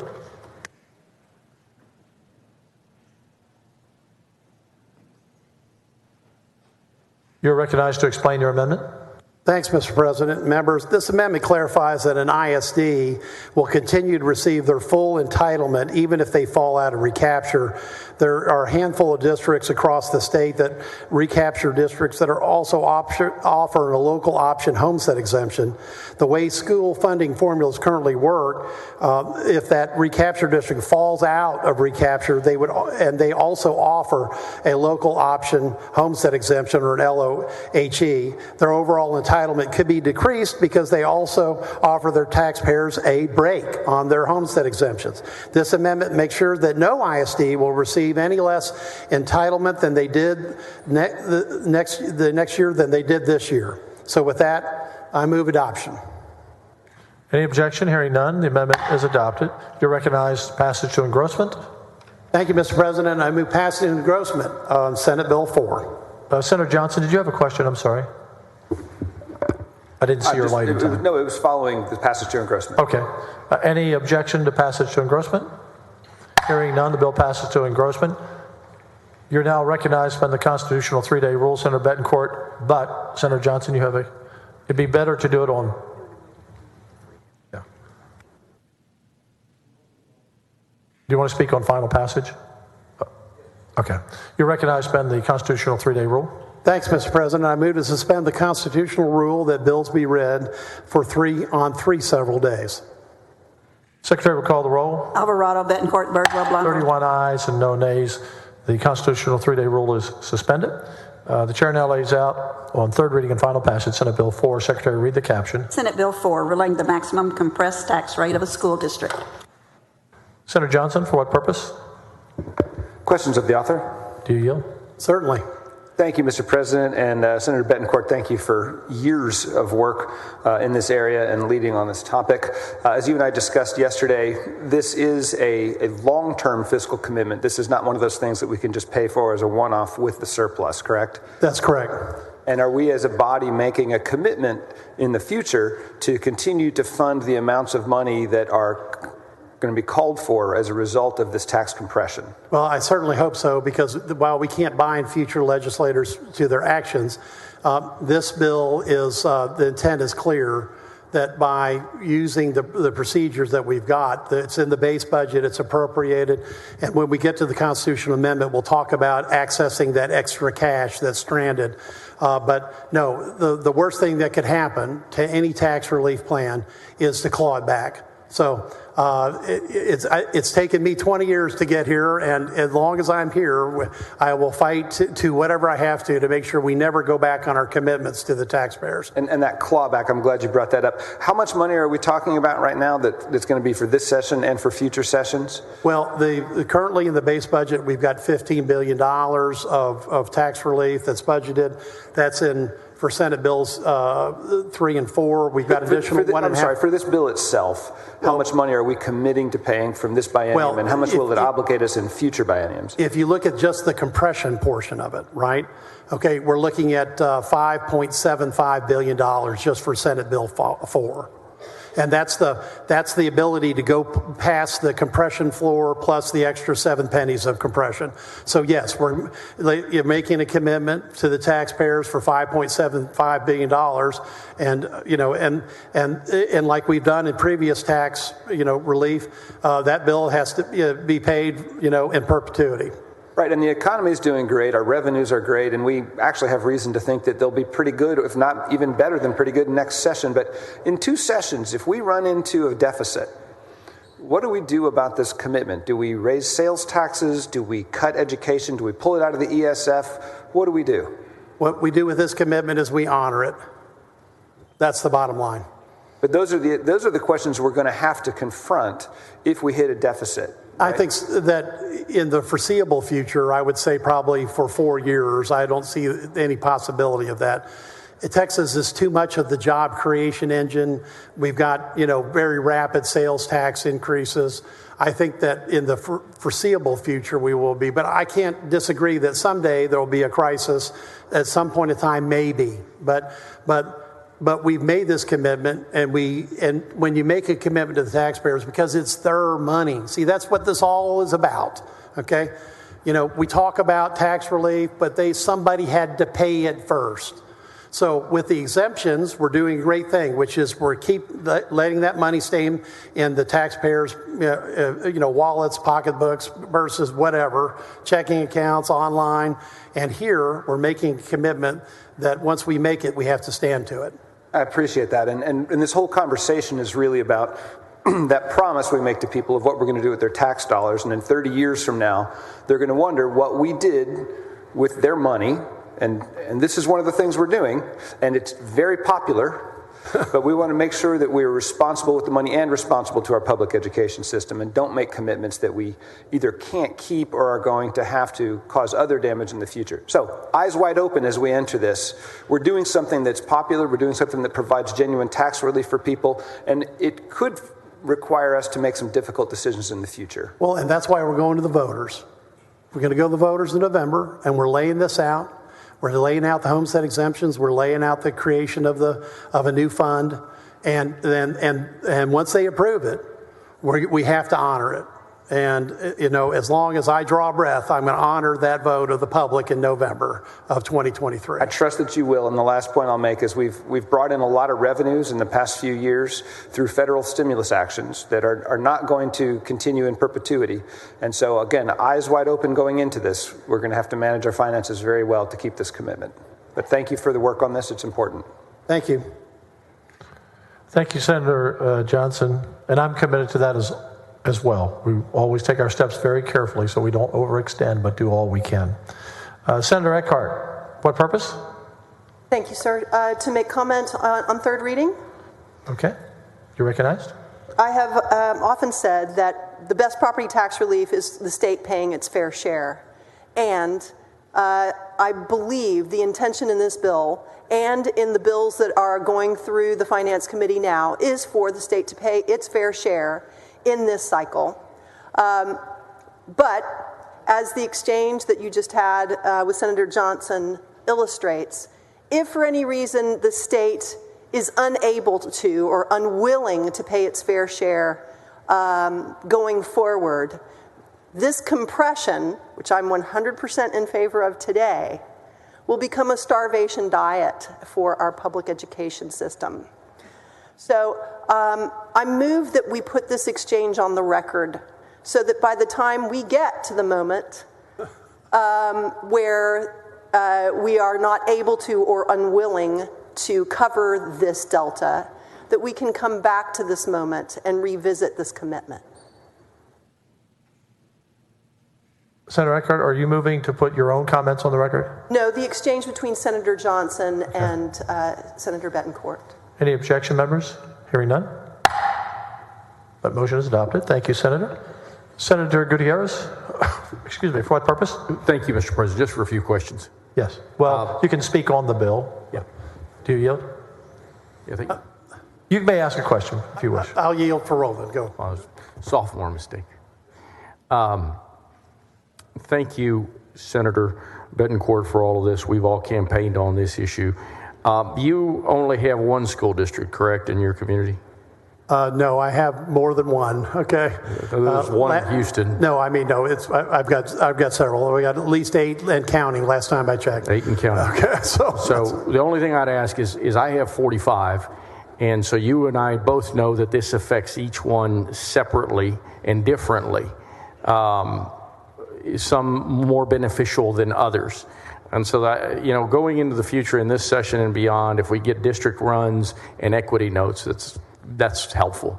Right. You and I both agree that property taxes are regressive in nature, but as you and I have always said, we haven't met a tax cut that we didn't like, right? I think that's what Uncle Saul said. And so we've both campaigned on this. It's important to our communities, but the only thing I would ask into the future is if we can start getting district runs and equity notes, because that's helpful so that we can go communicate to our different districts. We'll do it with the amendment that was just passed, because everybody is to the plus on that with that amendment, and be happy to share that with you. And be happy to take a road trip down to East San Antonio if you need it. Well, yeah, you'd have to go a lot farther, all the way to West Texas. I know, that's right. Well, I'll go virtual. Okay. All right. Thank you, Mr. President. Thank you, Senator. Senator Hancock, for what purpose? To make some comments on the legislation. You're recognized. Senator Betancourt, in regards to the floor, you mentioned the floor a lot on this.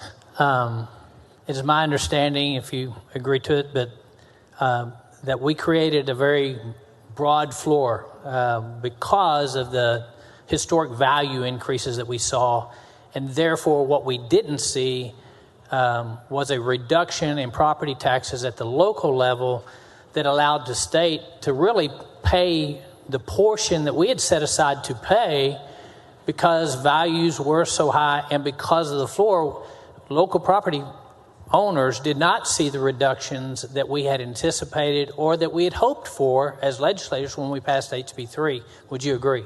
Absolutely, Senator Hancock, and this is the way to go to Senator Eckhart's comment, to crank up the state share. Well, we're doing it now because we've got 698 school districts at that artificially high maximum compressed rate of 80.46 per 100 of pennies on the ISD M&O rate. So the intent of last session with House Bill 3 was never reached because of these historic values we had, and then this artificial floor that was in place years ago that prevented further reduction in local property taxes so that we could actually have paid the billions of dollars that we had set aside for the compression that this bill will bring about. Right, because think of it as no one expected us to be that successful, okay? But Tatare, even with the limitation there, and this is very important from the testimony, Senator Hancock, they said that the combination of Senate Bill 2 and House Bill 3 saved $11 billion last year alone. But you're right, if the floor had been knocked out, it had been even bigger.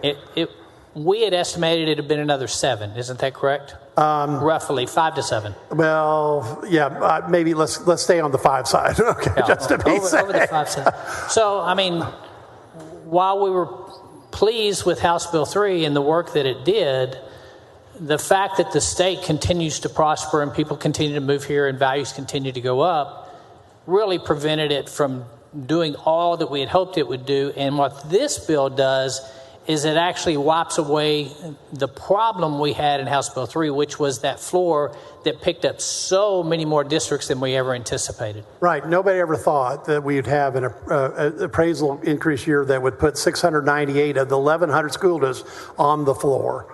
The good news is we've cracked the code, because this is old archaic language from decades gone by. And once this bill is passed, and the public agrees with it, that will be in the rearview mirror, and they'll get all of that now. Well, I know you're like I am. I wish we'd have seen this 2 years ago, but we could have never known we were going to hit historic 19% increases in values. But I appreciate this legislation that makes sure we fix that thing so that it doesn't happen again. Well, as a former school board member, whenever I speak to this, you light up like a Christmas tree, because you know that's an issue that we're fixing in this bill. So I appreciate that support. Yeah. Thank you, Senator Betancourt. Thank you, Senator Hancock. Senator Perry, for what purpose? Comments to the author? Yes, you're recognized for comments. Senator Betancourt, we do a budget down here in hopes of maintaining the successes Texas has, and we do a good job of that. So as some of the questions about how do we handle when we see those depressions to come or those downturns, we'll have a rainy day fund because we're responsible with that. I would anticipate in 4 years that'll be approximating $20 billion. I don't know exactly what will be in it, but I know we've been very responsible with it. So we have that as a fallback. We also know we spend money on priorities of the day in their budget, right? And there are those that truly add a lot of cost to government that we may need to do, and we make those decisions as we go. This is just built into a baseline that's actually saving taxpayers on the consumer level. So you're putting money in the disposable income as those sides, regardless up or down. And as we know, when it's down on the local level for appraisals, then we probably see a reduction in some of the revenues that we see here because it indicates the economy slowed down. But we have got a philosophical policy in Texas that we don't overcommit, and if we end up in a downturn, we usually have a backstop through ESF, which Economic Stabilization Fund is exactly what that was intended to be, is when we have an economic slump. Fortunately, we will have those that have never been longer than a couple of sessions. We've lived through 9 and 11, but not to say that we're not going to have them, and not to say that they won't be painful, possibly. At least Texas has been responsible in making sure we have backstop funding through ESF and some of those other measures. And we have flexibility within our budget before we have to get to the bone. 11 proved us. We had to cut pretty deep sometimes, and some of that was public school. I think lessons learned there is we want to make sure that we never see those days to that level again, if all possible. So not having a crystal ball, not being able to control every aspect of our economy, would you agree that Texas will do its best to not be irresponsible in the growth of government and at the same time have a backstop for those days to come? Senator Perry, absolutely, because as the CPA in the family, you know the Economic Stabilization Fund as well as anyone. And that fund is completely intact at this point. And more importantly, what we haven't mentioned here is the reason why I serve in this body is because we have a balanced budget amendment to the Texas Constitution. I turned down service, Mr. President, many times in the federal Congress because I didn't want to serve in an outfit that didn't have a balanced budget amendment. And sadly, even my hero of old, Ronald Reagan, couldn't get it done twice. So I agree that we have the resources, we're being prudent, we've got sustainability in the future. You make a great point about the ESF fund, and this bill, as Chairman Huffman has put in the $15 billion in the base budget, and that appropriation is shared with the House. So I think we're in great shape going forward. Thank you. Thank you, Senator Perry. Senator Betancourt, you're recognized on final passage. Thank you, Mr. President. I move final passage of Senate Bill 4. Secretary will call the roll. Alvarado, Betancourt, Birdwell. 31 ayes and no nays. The bill is finally passed. Thank you, Senator Betancourt. Thank you, Mr. President and members, but we're not done yet.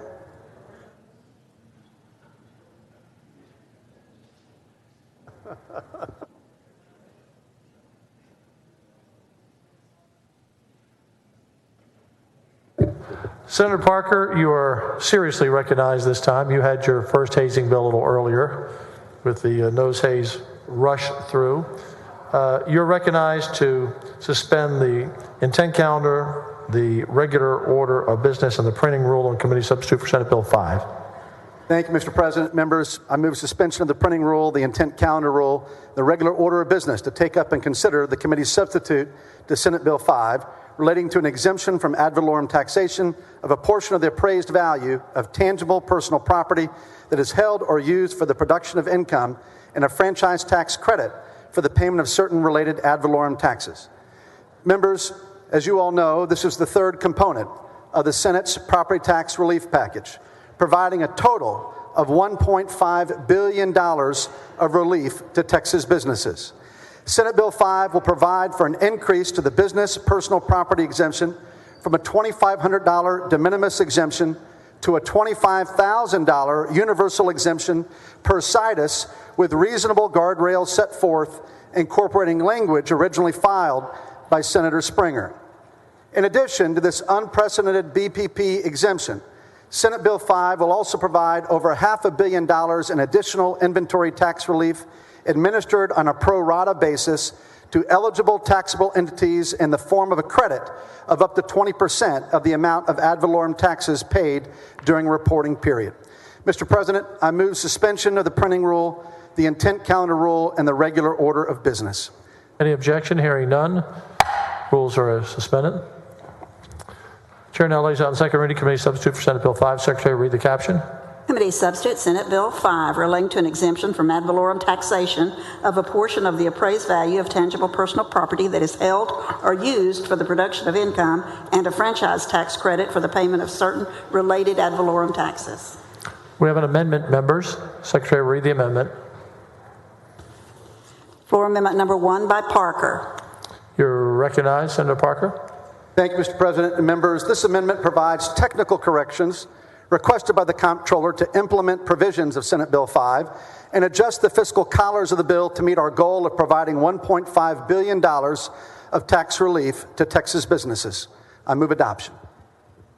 Any objection? Hearing none. The amendment is adopted. You're now recognized on passage to engrossment. Thank you, Mr. President. I move passage to engrossment. Senator Betancourt, what purpose? Just to ask one question of the author. Do you yield? I yield. That's good. And now, Senator Parker, you've been a great partner in this, and I really appreciate that. But I wanted to slow down and just tell everyone, make sure we understand what we're talking about. This is the first ever inventory tax credit of this type of magnitude in the state's history, and this provides not only getting rid of the nuisance BPP tax, which affects every company that you've ever invested in. But I want to just take a moment to expand on the fact that this could be, a whopping, up to $1.4 billion of tax relief on an inventory tax credit off of the hated franchise tax. Thank you, Chairman Betancourt, and that's exactly right. I mean, this is a historic day. We've never done this before. So many times I think companies move to Texas because we are the best place for business, and they're surprised by the fact that we have the inventory tax. And so the fact of providing real relief makes an enormous difference. This will impact businesses of all sizes, just like the BPP exemption will as well. So many small businesses are going to get tremendous benefit. We recognize that at the end of the day, we're only as strong as the economy that we have that supports all of this incredible surplus that we're dealing with this session. It's directly attributed to the fact that we have the finest workforce anywhere on planet Earth here in Texas. It's the people's money. As you know so well, Mr. Chairman, it's the people's money. It's not our money. It's the people's money. And so making certain that our business climate continues to be second to none, that we're the most competitive business climate, not just, frankly, in the United States, but as you know, and we talk about it all the time, we really compare ourselves not to the other 49 states, but to any economy in the world. And that's what this incredible historic day is all about for Texas businesses. Well, it's a great bill, and we've got letters that have come in recently from Texas Association of Manufacturing, Texas Chemical Council, not just the Texas Association of Business, Texas Taxpayer and Research Association, you name it, because I understand that lightening that load on inventories is something we need to do to compete not only nationally, but really internationally too. So I just wanted to give you a chance to highlight that, because this is a novel, something that's never been done before, and proud to have been your first joint author. Well, Mr. Chairman, thank you for your leadership, your passion for providing business relief for the people of Texas. Thank you to our great Lieutenant Governor for his leadership and for all of our colleagues for understanding and being so passionate in their support of this as well. Senator Springer, for what purpose? To comment on the bill. Ask questions. Yes. Do you yield? Yes, I yield. Senator Parker, I appreciate this and appreciate your comments and willingness in working with us to make sure that, when we had this crafted, that somebody wasn't using it as a loophole to take advantage of it, because we want it to be fair and even for everybody to come across, and I appreciate that because it is going to help those small businesses. But I don't think a lot of folks sometimes realize this inventory tax that companies pay. They don't realize that at the grocery store, they're paying property taxes on the milk and eggs they buy. Because on January 1st, when they have to remit, what's the inventory? Eggs, milk, chicken, all those staples are taxed. And so giving that ability to get that break is outstanding in those. And then as you've said, we're only one of 9 states that has an inventory tax. And, if we're looking at, the CHIPS Act and different ones and semiconductors coming, if they're storing inventory that's millions and millions of dollars, then having to pay that property tax on that while it's just a good in process of being sold makes us uncompetitive with so many other states. I think it's a phenomenal bill that you have here. Been proud to be a co-author with you on that and appreciate that work, because it will help all Texans, and it will obviously flow through to everybody. So thank you for your hard work. Thank you, Senator Springer, and thank you for your leadership on that great language that came from really situations in your own district that we need to put guardrails in there so it's protective of everybody, and everybody has the opportunity to get the benefit of this incredible relief, all businesses. Thank you, sir. Senator Kolkhorst, what purpose? To not question so much, but just to have an exchange with the author of the bill. Do you yield? I yield, Mr. President. I just want to thank you, Senator Parker. And it's so interesting to call you Senator Parker, and to say not many freshmen carry a single-digit bill.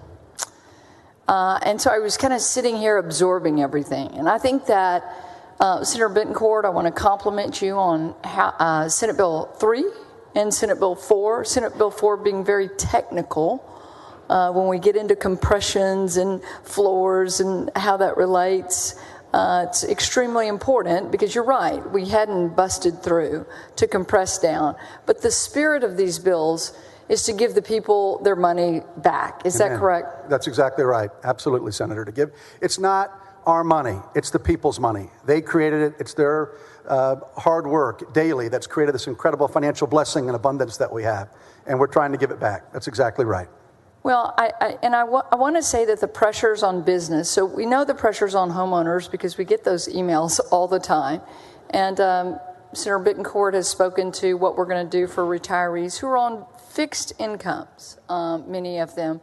And I had a gentleman write me a note the other day to say that he really feels like he was renting his house from the government. And so we've heard that. To your bill, Senate Bill 5, and giving our businesses a break, I think it's $1.5 billion. 1.5 billion. That's exactly right, Madam Chair. $1.5 billion of relief. And I think that some people would say, wow, that's a lot. But the pressures that are on our business right now with inflation, interest rates, labor costs, this is going to help them out, don't you think? It'll help them, I think, tremendously. I mean, they're working harder than ever, all these businesses across the state of Texas, to create a profit, to be able to take care of their employees, to be able to provide and to keep their business operational. And so this will make a huge difference and take so much of that burden off of so many small businesses in particular. And just to make that point, I'm blessed to own some businesses, and we do make decisions on what the interest rate cost is going to be, what the cost of labor is going to be. And so I think that this is a very important step forward. I want to thank you for your leadership. You are housebroke, and I want to say to my House colleagues, it makes us special. It's a special club when we come across the rotunda. And I think it speaks volumes that the Lieutenant Governor entrusted a freshman senator with a single-digit bill number. And so I want to thank you and Senator Betancourt and everyone who has worked on these bills. It's a long process. We're more than halfway through the session, but we're not more than halfway through with our work. So we'll continue to work and, again, give the people back their money. Thank you, Madam Chair. That's exactly right. I feel very honored to have the chance to carry this legislation on behalf of the people of Texas and working so closely with Chairman Betancourt and our great Lieutenant Governor, and I appreciate everyone's leadership in this entire body very, very much to do what we need to do to provide real meaningful relief for all Texas business. Thank you. You know, I was thinking the same thing, Senator Colcourse. How did a freshman end up with Senate Bill 5? I was thinking the same thing. Senator Eckhart, you're recognized. What purpose? Thank you so much. To ask questions of the author. Do you yield? I yield. It's such a good bill. Thank you so much, Senator Parker. My questions really go to, since we've worked so hard, and to quote Senator Betancourt, because I just love the sound of it, the historic, unprecedented, off the charts property tax relief. We are providing historic, unprecedented, off-the-charts property tax relief to residential property owners that we just passed. This also is historic tax relief to our commercial taxpayers. Can you tell for me, this will be a shifting back to some degree of the burden that they're working so hard to reduce in the residential property tax arena. How are we going to assure that this isn't a $1.5 billion shift back to residential? Well, thank you, Senator. Great question. And look, it is specifically designed and architected that the process by which you continue to pay your taxes will be collected by the state, but it's a shift from the homeowners to the state. The state is picking up the burden of this tax relief, so it is on the state 100%. It will not fall on our local taxpayers. It's being picked up by the state of Texas. But this property tax relief will be felt in the property taxes that are levied by not just school districts, but also municipalities and counties. And for that, it will simply be a shifting of burden to residential property owners. Is that correct? Well, it's Which is not necessarily a bad thing. No, I just wanted to acknowledge it. Well, my interpretation, my view is that, again, Texas is picking that up, Senator, and so we're not putting more burden on the homeowner or locals. We're picking it up as the state of Texas. In the context of education financing, correct? Yes, in that sense, yes. Thank you. Thank you, Senator. Senator Gutierrez, what purpose? Thank you. Just for a few questions, Mr. President. Do you yield? I do yield. Okay. Senator Parker, thank you for this bill. I think it's a fine piece of legislation. Over 97% of our businesses in Texas are small businesses. Isn't that correct? That's correct. And usually mom and pops. And a lot of mom and pop businesses. They're the heart and soul of our economy always. Well, yeah, I shouldn't raise my hand and say, oh, this bill benefits me, Mr. President, but it does. And I want to tell a story. Appraisers go off and tell businesses, this is what your value is, right? They send you a form, correct? Yes. And I'll represent to you that I have a law office in Bexar County, and I have another office here. I rent 600 square feet, and unfortunately, we got a form that said, hey, your equipment, your tangible property is worth $20,000. If a small business owner doesn't capture that or see that, or if some employee puts that in the, file 21, that small business owner now has to pay a tax at $20,000 prior to this piece of legislation. And whatever that tax is, if they don't fill in and refute that form, that small business owner is out of luck, aren't they? Senator, you're exactly right. It's a huge burden on small business. That happened to me, right? Yes. And the fact is, a lawyer, a CPA like Senator Perry and others, we have 1-2 computers in an office, some crummy old furniture, and we do the best we can. Absolutely. And unfortunately, we're left at the whim of an appraiser that says, I've never been in that office, but I'm just going to take an average of offices of that size and I'm going to put an assessed value in it. but yet most mom and pops are not, they don't have that kind of tangible property in their companies. They do the best that they can with what they can. So I think this is a great piece of legislation for small businesses. So thank you for that. Before we move on, if you could sign that green piece of paper, I sure would love it. Would you mind terribly? I'd be honored to have you sign on. Absolutely. We got to do it before. We'll make it happen. We got to do it before he gavels it down. So I think that you got a couple of them already.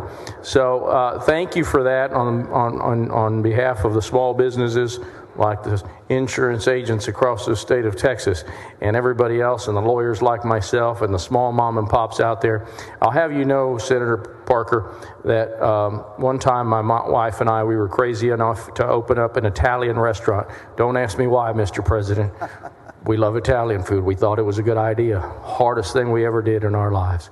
Thank you again. Great piece of legislation. Senator, thank you. And I think you nailed it, that this is about benefit for small business, taking the regulatory burden off of them, as well as the financial benefit. So spot on that the majority of our economic engine has always been and will always be small business, and it's important that we're always respectful of them and recognize their sacrifices to our broader good and our broader economy here in Texas. Thank you, sir. Thank you. Did you sign their cards? I did, so they sir. can be I did, co-authors? Mr. All right. In case people watching, what cards is he signing? Not a birthday or an anniversary card. It allows them to be a co-author. So there you go. Where are we? Are we on? We're on engrossment, right? We don't normally have 8 people speak on engrossment. This is a first. You're recognized passage to engrossment. Mr. President, I move passage to engrossment. Any objection? Hearing none. Bill passed to engrossment. You're now recognized to suspend the constitutional 3-day rule. Mr. President, I move to suspend the 3-day rule. Secretary will call the roll. Alvarado, Betancourt, Birdwell, Blanco. 31 ayes, no nays. The rule is suspended. Chair now lays out in third reading and final passage. Committee substitute for Senate Bill 5. Secretary will read the caption. Committee substitute Senate Bill 5 relating to an exemption from ad valorem taxation of a portion of the appraised value of tangible personal property that is held or used for the production of income. And before I address you, this is Senate Bill 3, 4, and 5 that will have passed 93 to nothing. It is a great testament to Republicans and Democrats working together for all of their constituents in all 254 counties. You're recognized on final passage. Thank you very much, Mr. President. I move final passage.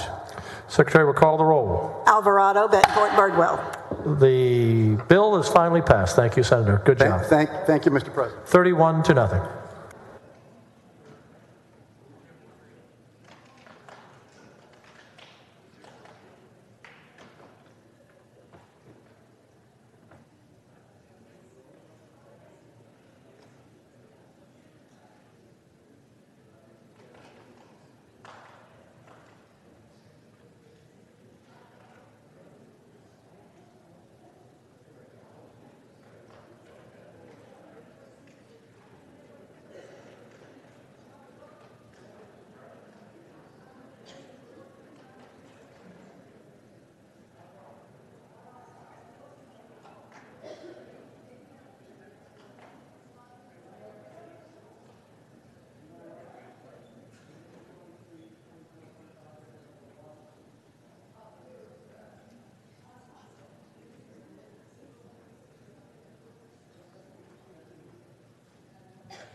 Senator Betancourt, you are recognized on committee substitute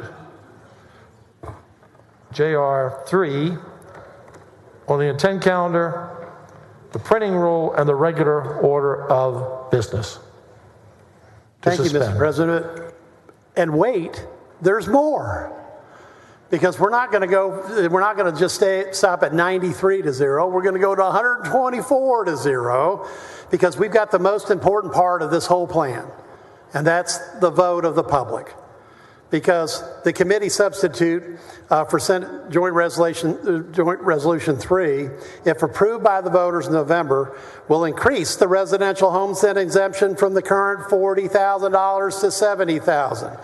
It will also be retroactive back to January 1st. So every taxpayer, every homestead in this state will get a credit, an actual tax relief check, off their bill this year. And that's an awesome part of the committee substitute. It also triples the homestead exemption for over 65 and disabled homes to $30,000, giving a whopping $100,000 aggregate benefit to over 65 and disabled homeowners, of which there's 2.07 million of them. But wait, we're not done yet. We're going backwards to fix a problem that occurred with the last 25,000 to 40,000 for over 65s, and we put in a go-forward provision that we don't have to go back to the voters after doing homestead exemption increases year after year, and that's all part of this committee substitute. But wait, there's more. If approved by the voters in November, the additional M&O tax rate compression, Senator Parker, will also be on their bill. But wait, there's more. Your $25,000 BPP exemption, business purpose exemption, is also in the same constitutional amendment. And when passed by all the voters, and I believe this will pass overwhelmingly, this will be an historic, never seen before, unprecedented $16.5 billion of tax relief in a single ballot item for the state of Texas. So we always think of Texas as being the boldest and the grandest. Well, this bill is a river to all Texans, a river of property tax relief that once it starts will be with them for the rest of their lives. And Mr. President, I can't think of a better way to end 20 years of discussion, 10 years of discussion about rollback issues, 10 years of understanding that this bill works because it's going to deliver tax relief every year. And to my colleagues in the House, I just say, please look at your appraisal cap and understand that it doesn't work like this. In fact, it doesn't work at all for seniors with ISD bills over 65. And with that, Mr. President, I move to suspend the rules, and of course... Or the intent calendar? Right, the intent calendar, the printing rule, and the regular order of business. Any objection? Yes.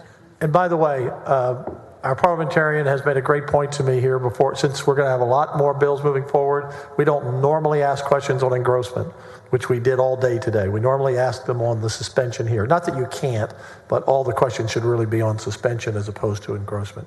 Or you can make comments on final reading. But so we'll get back in the way we normally do things. Any objection? Hearing none. The rules are suspended in the intent calendar and the printing rule. On second reading, committee substitute for SJR 3. Secretary, read the caption. Committee substitute SJR 3, proposing a constitutional amendment to authorize the legislature to exempt from ad valorem taxation a portion of the market value of tangible personal property.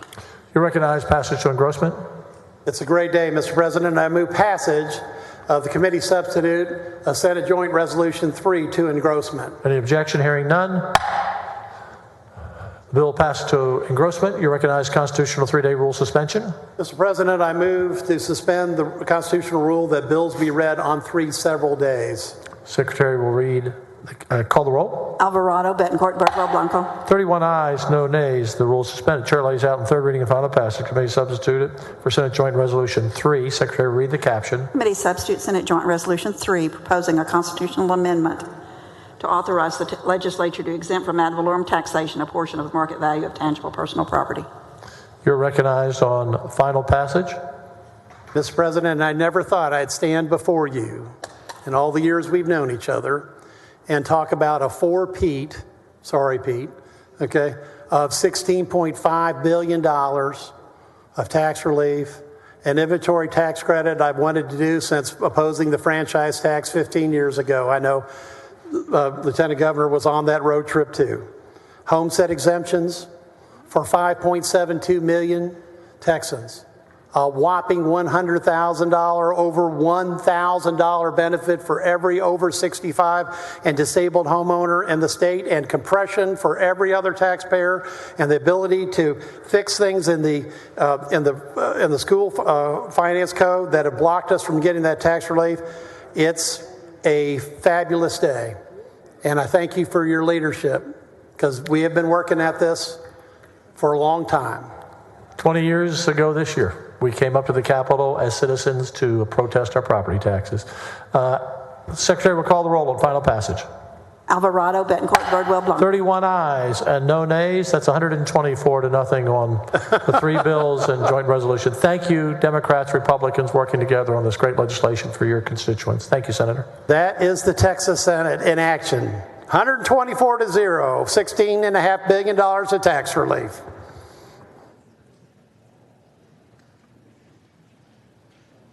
Members, the President's desk is clear.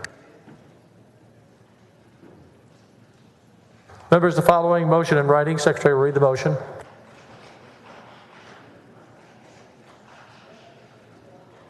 Motion in writing. Mr. President, I move to suspend Senate Rule 11.13 so that committees may meet during the reading and referral of bills. Motion by Hall. Any objection? Hearing none. Motion is adopted.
Senator Hughes, for what purpose?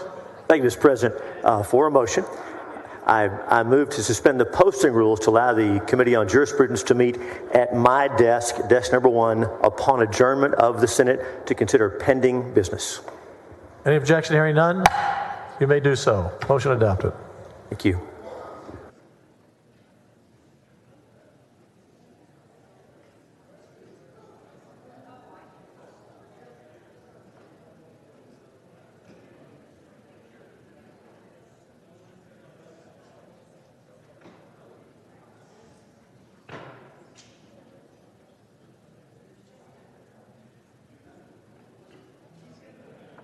Members, any other announcements? President's desk is clear. I'm waiting for the Dean of the Senate, if he's coming out. Senator Campbell, looks like she has an announcement to make. You're recognized. Thank you, Mr. President and members. The Senate Committee on Education will reconvene today, Wednesday, March the 22nd. 15 minutes upon adjournment in extension E1028 to continue our committee business. Thank you, Mr. President. Members, I look forward to seeing you there. Thank you. Senator Kolkhorst for an announcement. Thank you, Mr. President. Previously, I'd stated 15 minutes upon adjournment or recess. I'm going to amend that motion from the committee and say that the Senate Health and Human Service Committee will reconvene at 2 p.m. today on the Senate floor. Thank you. Chair recognizes the Dean of the Senate for a motion. Thank you, Mr. President. I move that the Senate recess until 11 a.m. Thursday, March 23rd, pending the reading and referral of bills. Any objection? Hearing none, the Senate stands in recess until 11 a.m. Thursday, March 23rd, pending the reading and referral of bills. Thank you, members. And thank everyone in the gallery for being with us today. Thank you.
Senate Bill 2088 by Creighton relating to a credit for prepayment of the amount required to be paid by a school district for the purchase of attendance credit under the public school finance system to education. Senate Bill 2151 by Sparks relating to the designation of a portion of U.S. Highway 60 as the Martha Patillo C. Memorial Parkway to transportation. Senate Bill 2152 by Sparks relating to the amount of foreign emissions of air contaminants in non-attainment areas to natural resources and economic development. Senate 2153 by Sparks relating to certain school district tax abatements for power system reliability projects to natural resources and economic development.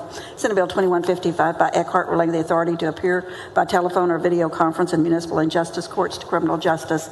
Senate Bill 2156 by Eckhart relating to human operators of automated motor vehicles to transportation. Senate Bill 2157 by Eckhart relating to the burden of proof in certain suits affecting the parent-child relationship to jurisprudence. Senate Bill 2158 by King relating to the establishment of an adult education pilot program for certain inmates of the Texas Department of Criminal Justice to education.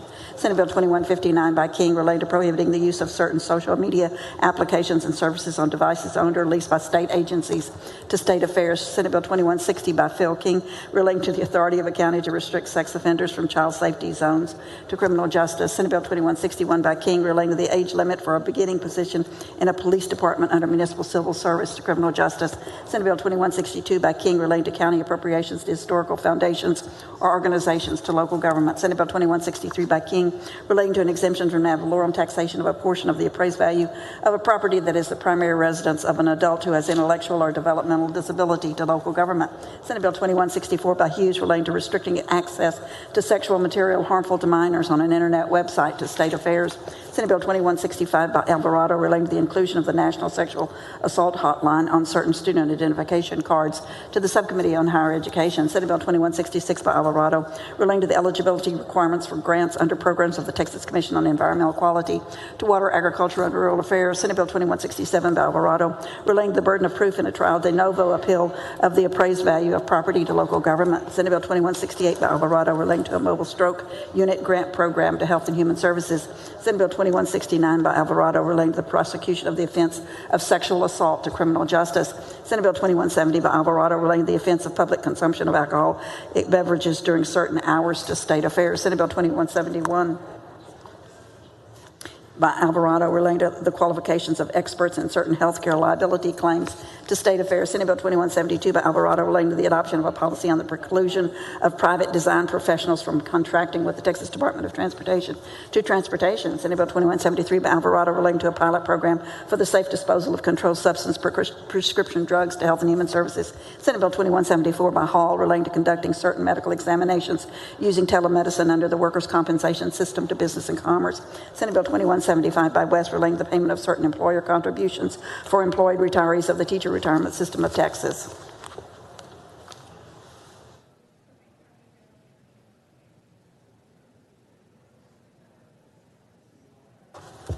Senate Bill 2176 by LaMantia relating to health benefit plan coverage for treatment of autism to Health and Human Services. Senate Bill 2177 by LaMantia relating to the establishment of Autism Medicaid Services Program Advisory Committee to Health and Human Services. Senate Bill 2178 by LaMantia relating to the establishment of the Autism Medicaid Services Program Advisory Council to Health and Human Services. Senate Bill 2179 by LaMantia relating to liability of professional entities performing construction monitoring and inspection services for the Texas Department of Transportation to transportation. Senate Bill 2180 by LaMantia and Blanco relating to the powers of a public utility agency to local government. Senate Bill 2181 by LaMantia relating to advanced metering and meter information networks to business and commerce.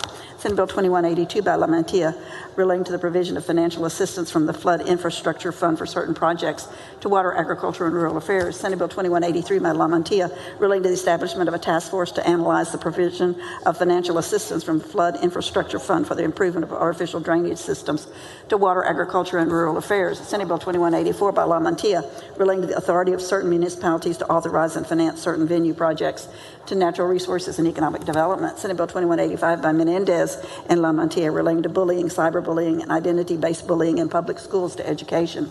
Senate Bill 2186 by Zaffarini relating to the manner of executing certain anatomical gift records to state affairs. Senate Bill 2187 by Hinojosa relating to the repeal of the sales tax imposed on real property repair and remodeling to finance.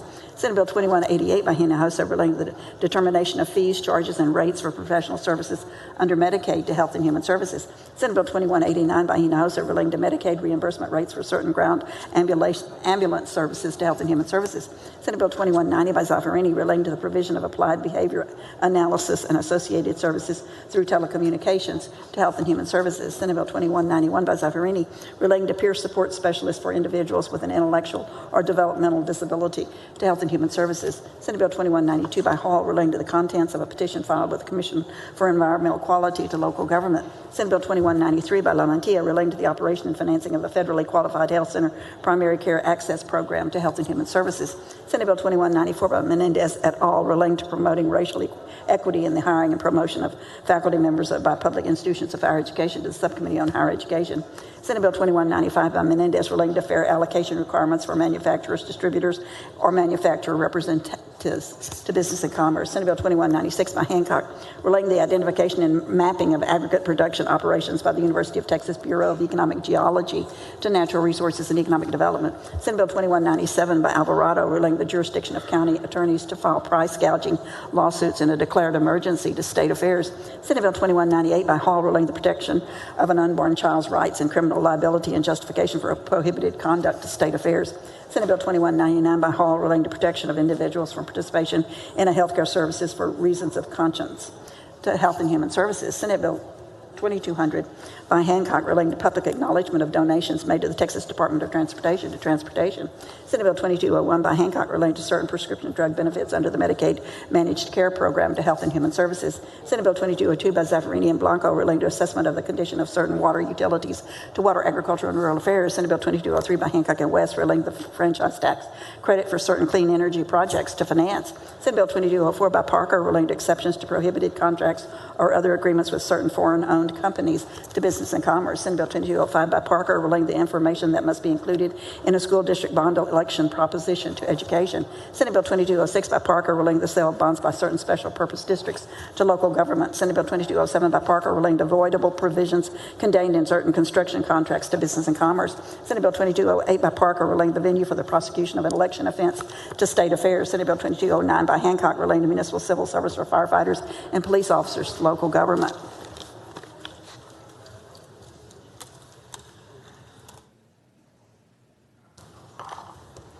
Senate Bill 2210 by Blanco relating to disposition of motor vehicle registration fees collected by county assessor collector to transportation. Senate Bill 2211 by Blanco relating to disposition in certain counties of charges for registering a motor vehicle to transportation. Senate Bill 2212 by Blanco relating to the disclosure by a pharmacy to a patient of certain price information for a drug or biologic product to Health and Human Services.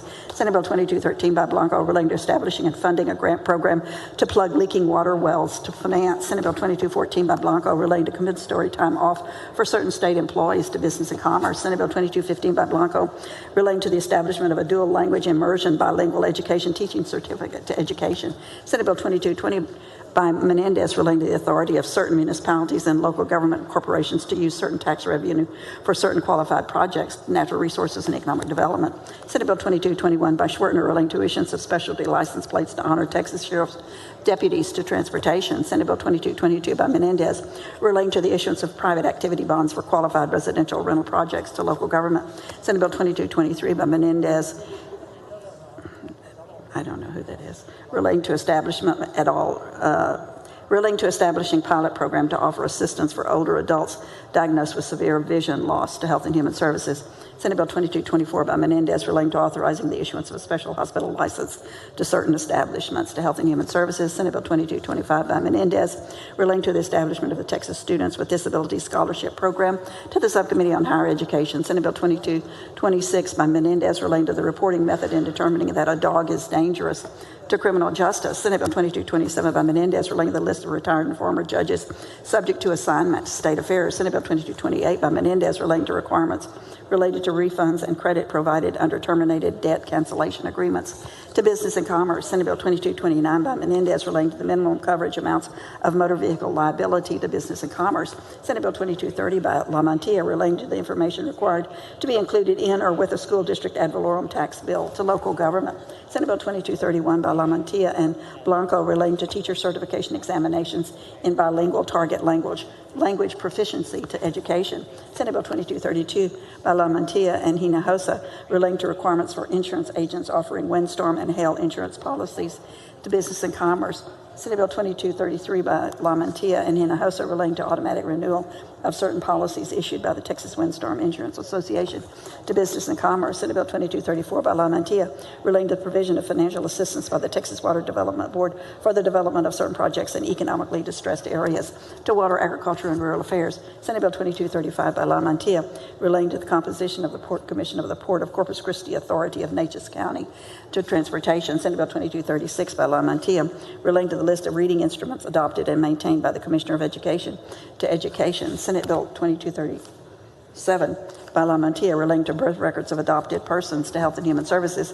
Senate Bill 2238 by LaMantia relating to the delivery of certain unclaimed money for scholarships for rural students to Business and Commerce. Senate Bill 2239 by LaMantia relating to the establishment of an advisory committee to study housing supply and affordability to local government. Senate Bill 2240 by LaMantia relating to the establishing a digital textbook learning materials subscription pilot program to the Subcommittee on Higher Education. Senate Bill 2241 by LaMantia relating to the establishment of a higher education plan for human papillomavirus education and preventions to Health and Human Services. Senate Bill 2242 by Colcourse relating to policy adopted by school districts allowing parent volunteers on school district campuses to education. Senate Bill 2243 by Johnson relating to advanced clean energy projects to natural resources and economic development. Senate Bill 2244 by Johnson relating to certain evidence-based community support services offered by Medicaid to Health and Human Services. Senate Bill 2245 by Johnson relating to the regulation of earned wage access services to Business and Commerce.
Senate Bill 2246 by Hughes relating to the presidential electors of this state to state affairs. Senate Bill 2247 by Johnson relating to limitations on health benefit plan cost sharing requirements for preventative services to Health and Human Services. Senate Bill 2248 by Zaffarini relating to guardianships for persons who are incapacitated to jurisprudence. Senate Bill 2249 by Zaffarini relating to decedents' estates to jurisprudence. Senate Bill 2250 by Zaffarini relating to the execution of a certificate of completion for the purchase of solar panels to Business and Commerce. Senate Bill 2251 by Zaffarini relating to the period during which an employee may file a claim for unpaid wages with the Texas Workforce Commission to Natural Resources and Economic Development.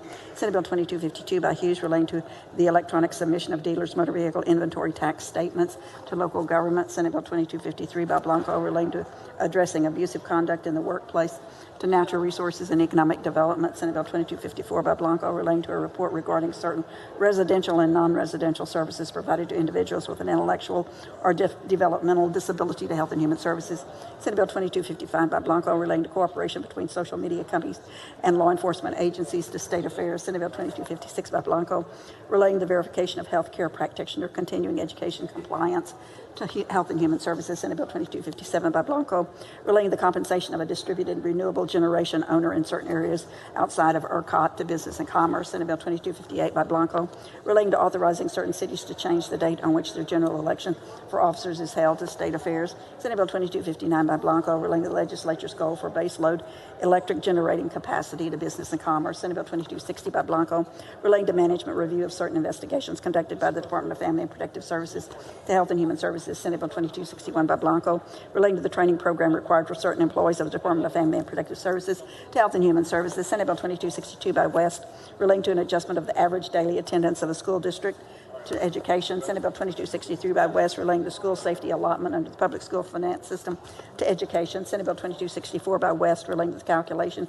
of average daily attendance for purposes of the public school finance system to education, Senate Bill 2265 by West, relating to an adjustment of the average daily attendance of a school district with a high percentage of educationally disadvantaged students to education, Senate Bill 2266 by West, relating to annual adjustment to the basic allotment under the foundation school program to reflect inflation to education, Senate Bill 2267 by West, relating the basic allotment and the guaranteed yield under the foundation school program to education, Senate Bill 2268 by West, relating to an adjustment of the average daily attendance of a school district with a certain student attendance rate to education, Senate Bill 2269 by Perry, relating to discontinuing group self-insurance coverage and dissolving the Texas Self-Insurance Group Guarantee Fund to Business and Commerce.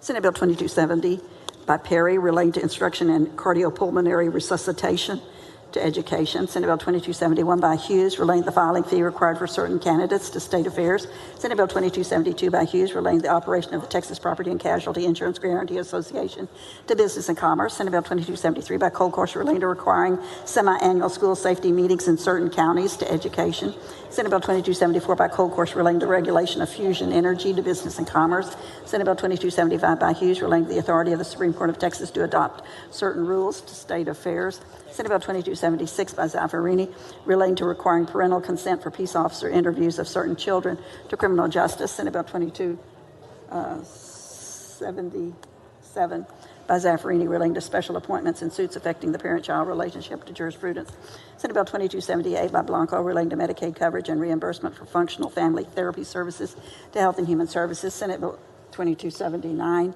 by Blanco, relating to Medicaid coverage and reimbursement for multisystemic therapy services to Health and Human Services, Senate Bill 2280 by Perry, relating to the exclusion of services provided by marketplace provider from the definition of data processing services to finance, Senate Bill 2281 by Middleton, relating to prohibiting certain adult cabaret performances to State Affairs, Senate Bill 2282 by Middleton, relating to granting limited state law enforcement authority to National Aeronautics and Space Administration security personnel to criminal justice, Senate Bill 2283 by Middleton, relating to the meeting requirements for the Galveston County Juvenile Board to criminal justice, Senate Bill 2284 by Middleton, relating to the sale of distilled spirits to ultimate consumers by the holder of a distiller's and rectifier's permit to State Affairs, Senate Bill 2285 by Middleton, relating to the transfer of certain malt beverages between two or more licensed premises operating under the same general ownership or management to State Affairs, Senate Bill 2286 by Middleton, relating to the assessment of litigation costs and attorney fees in certain lawsuits under the Public Information Law to Business and Commerce, Senate Bill 2287 by West, relating to the authority of a peace officer to apprehend a person for emergency detention to criminal justice, Senate Bill 2288 by Huffman, relating to the creation of the Texas Semiconductor Innovation Consortium and Fund to finance, Senate Bill 2289 by Huffman, relating to the exemption from ad valorem taxation of certain tangible personal property held by a manufacturer of medical or biomedical products to finance, Senate Bill 2291 by Zaffirini, relating to the plugging of abandoned or deteriorated water wells to Water, Agriculture, and Rural Affairs, Senate Bill 2292 by Zaffirini, relating to bond requirements for certain judges to jurisprudence, Senate Bill 2293 by Zaffirini, relating to the authority of a state agency to contest the issuance of a permit or license by the Texas Commission on Environmental Quality to Natural Resources and Economic Development, Senate Bill 2294 by Creighton, relating to the establishment of certain programs to facilitate early high school graduation to the Subcommittee on Higher Education, Senate Bill 2295 by West, relating to accelerated instruction provided for public school students who fail to achieve satisfactory performance on certain assessment instruments to education.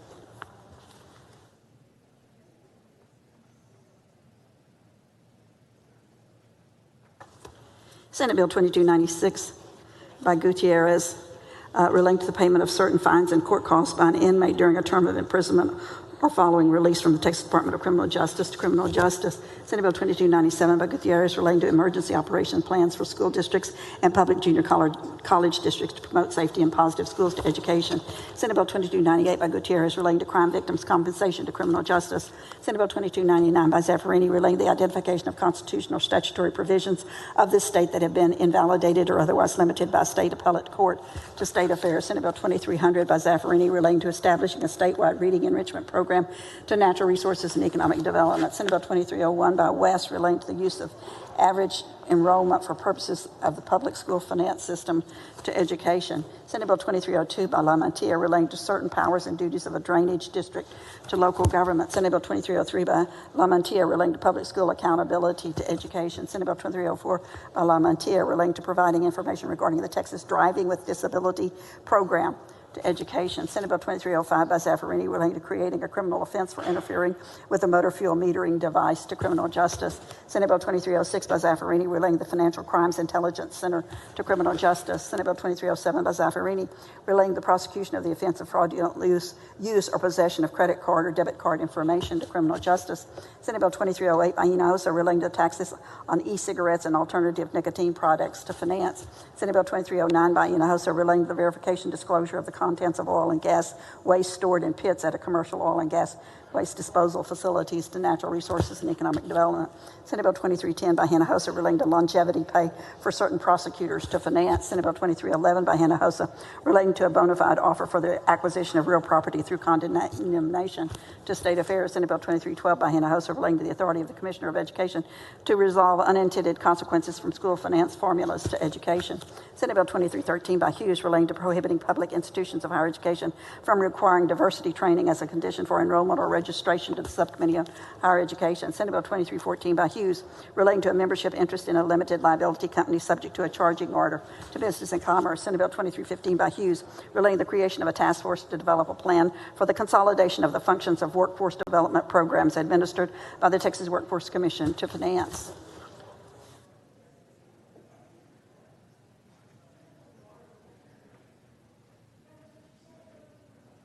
Senate Bill 2316 by Hughes relating to service requirements of certain current or former members of the Texas National Guard to Veterans Affairs. Senate Bill 2317 by Hughes relating to self-settled asset protection trust to state affairs. Senate Bill 2318 by West relating to continuing education and training requirements for classroom teachers and public school counselors to education.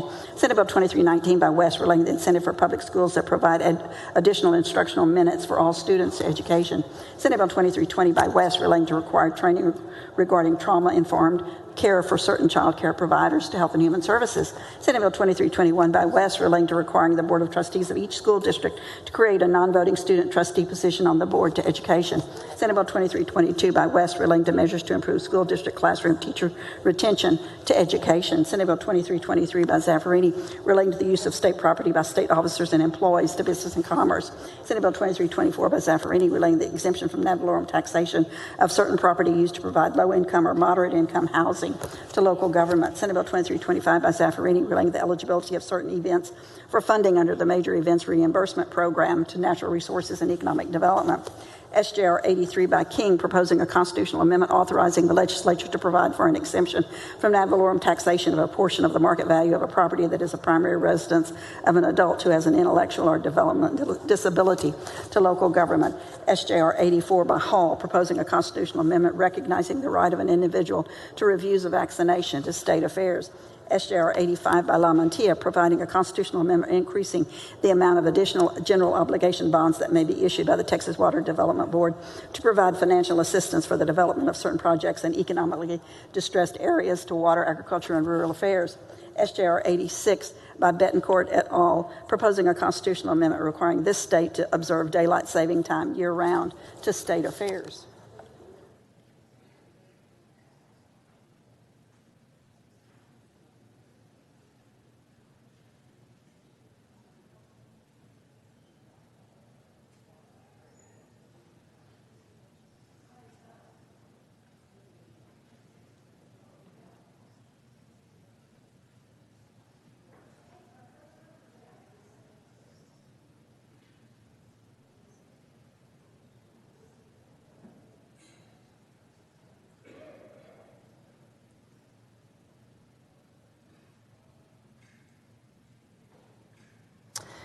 Pursuant to a motion previously adopted, the Senate stands in recess until 11 a.m. Thursday, March 23rd.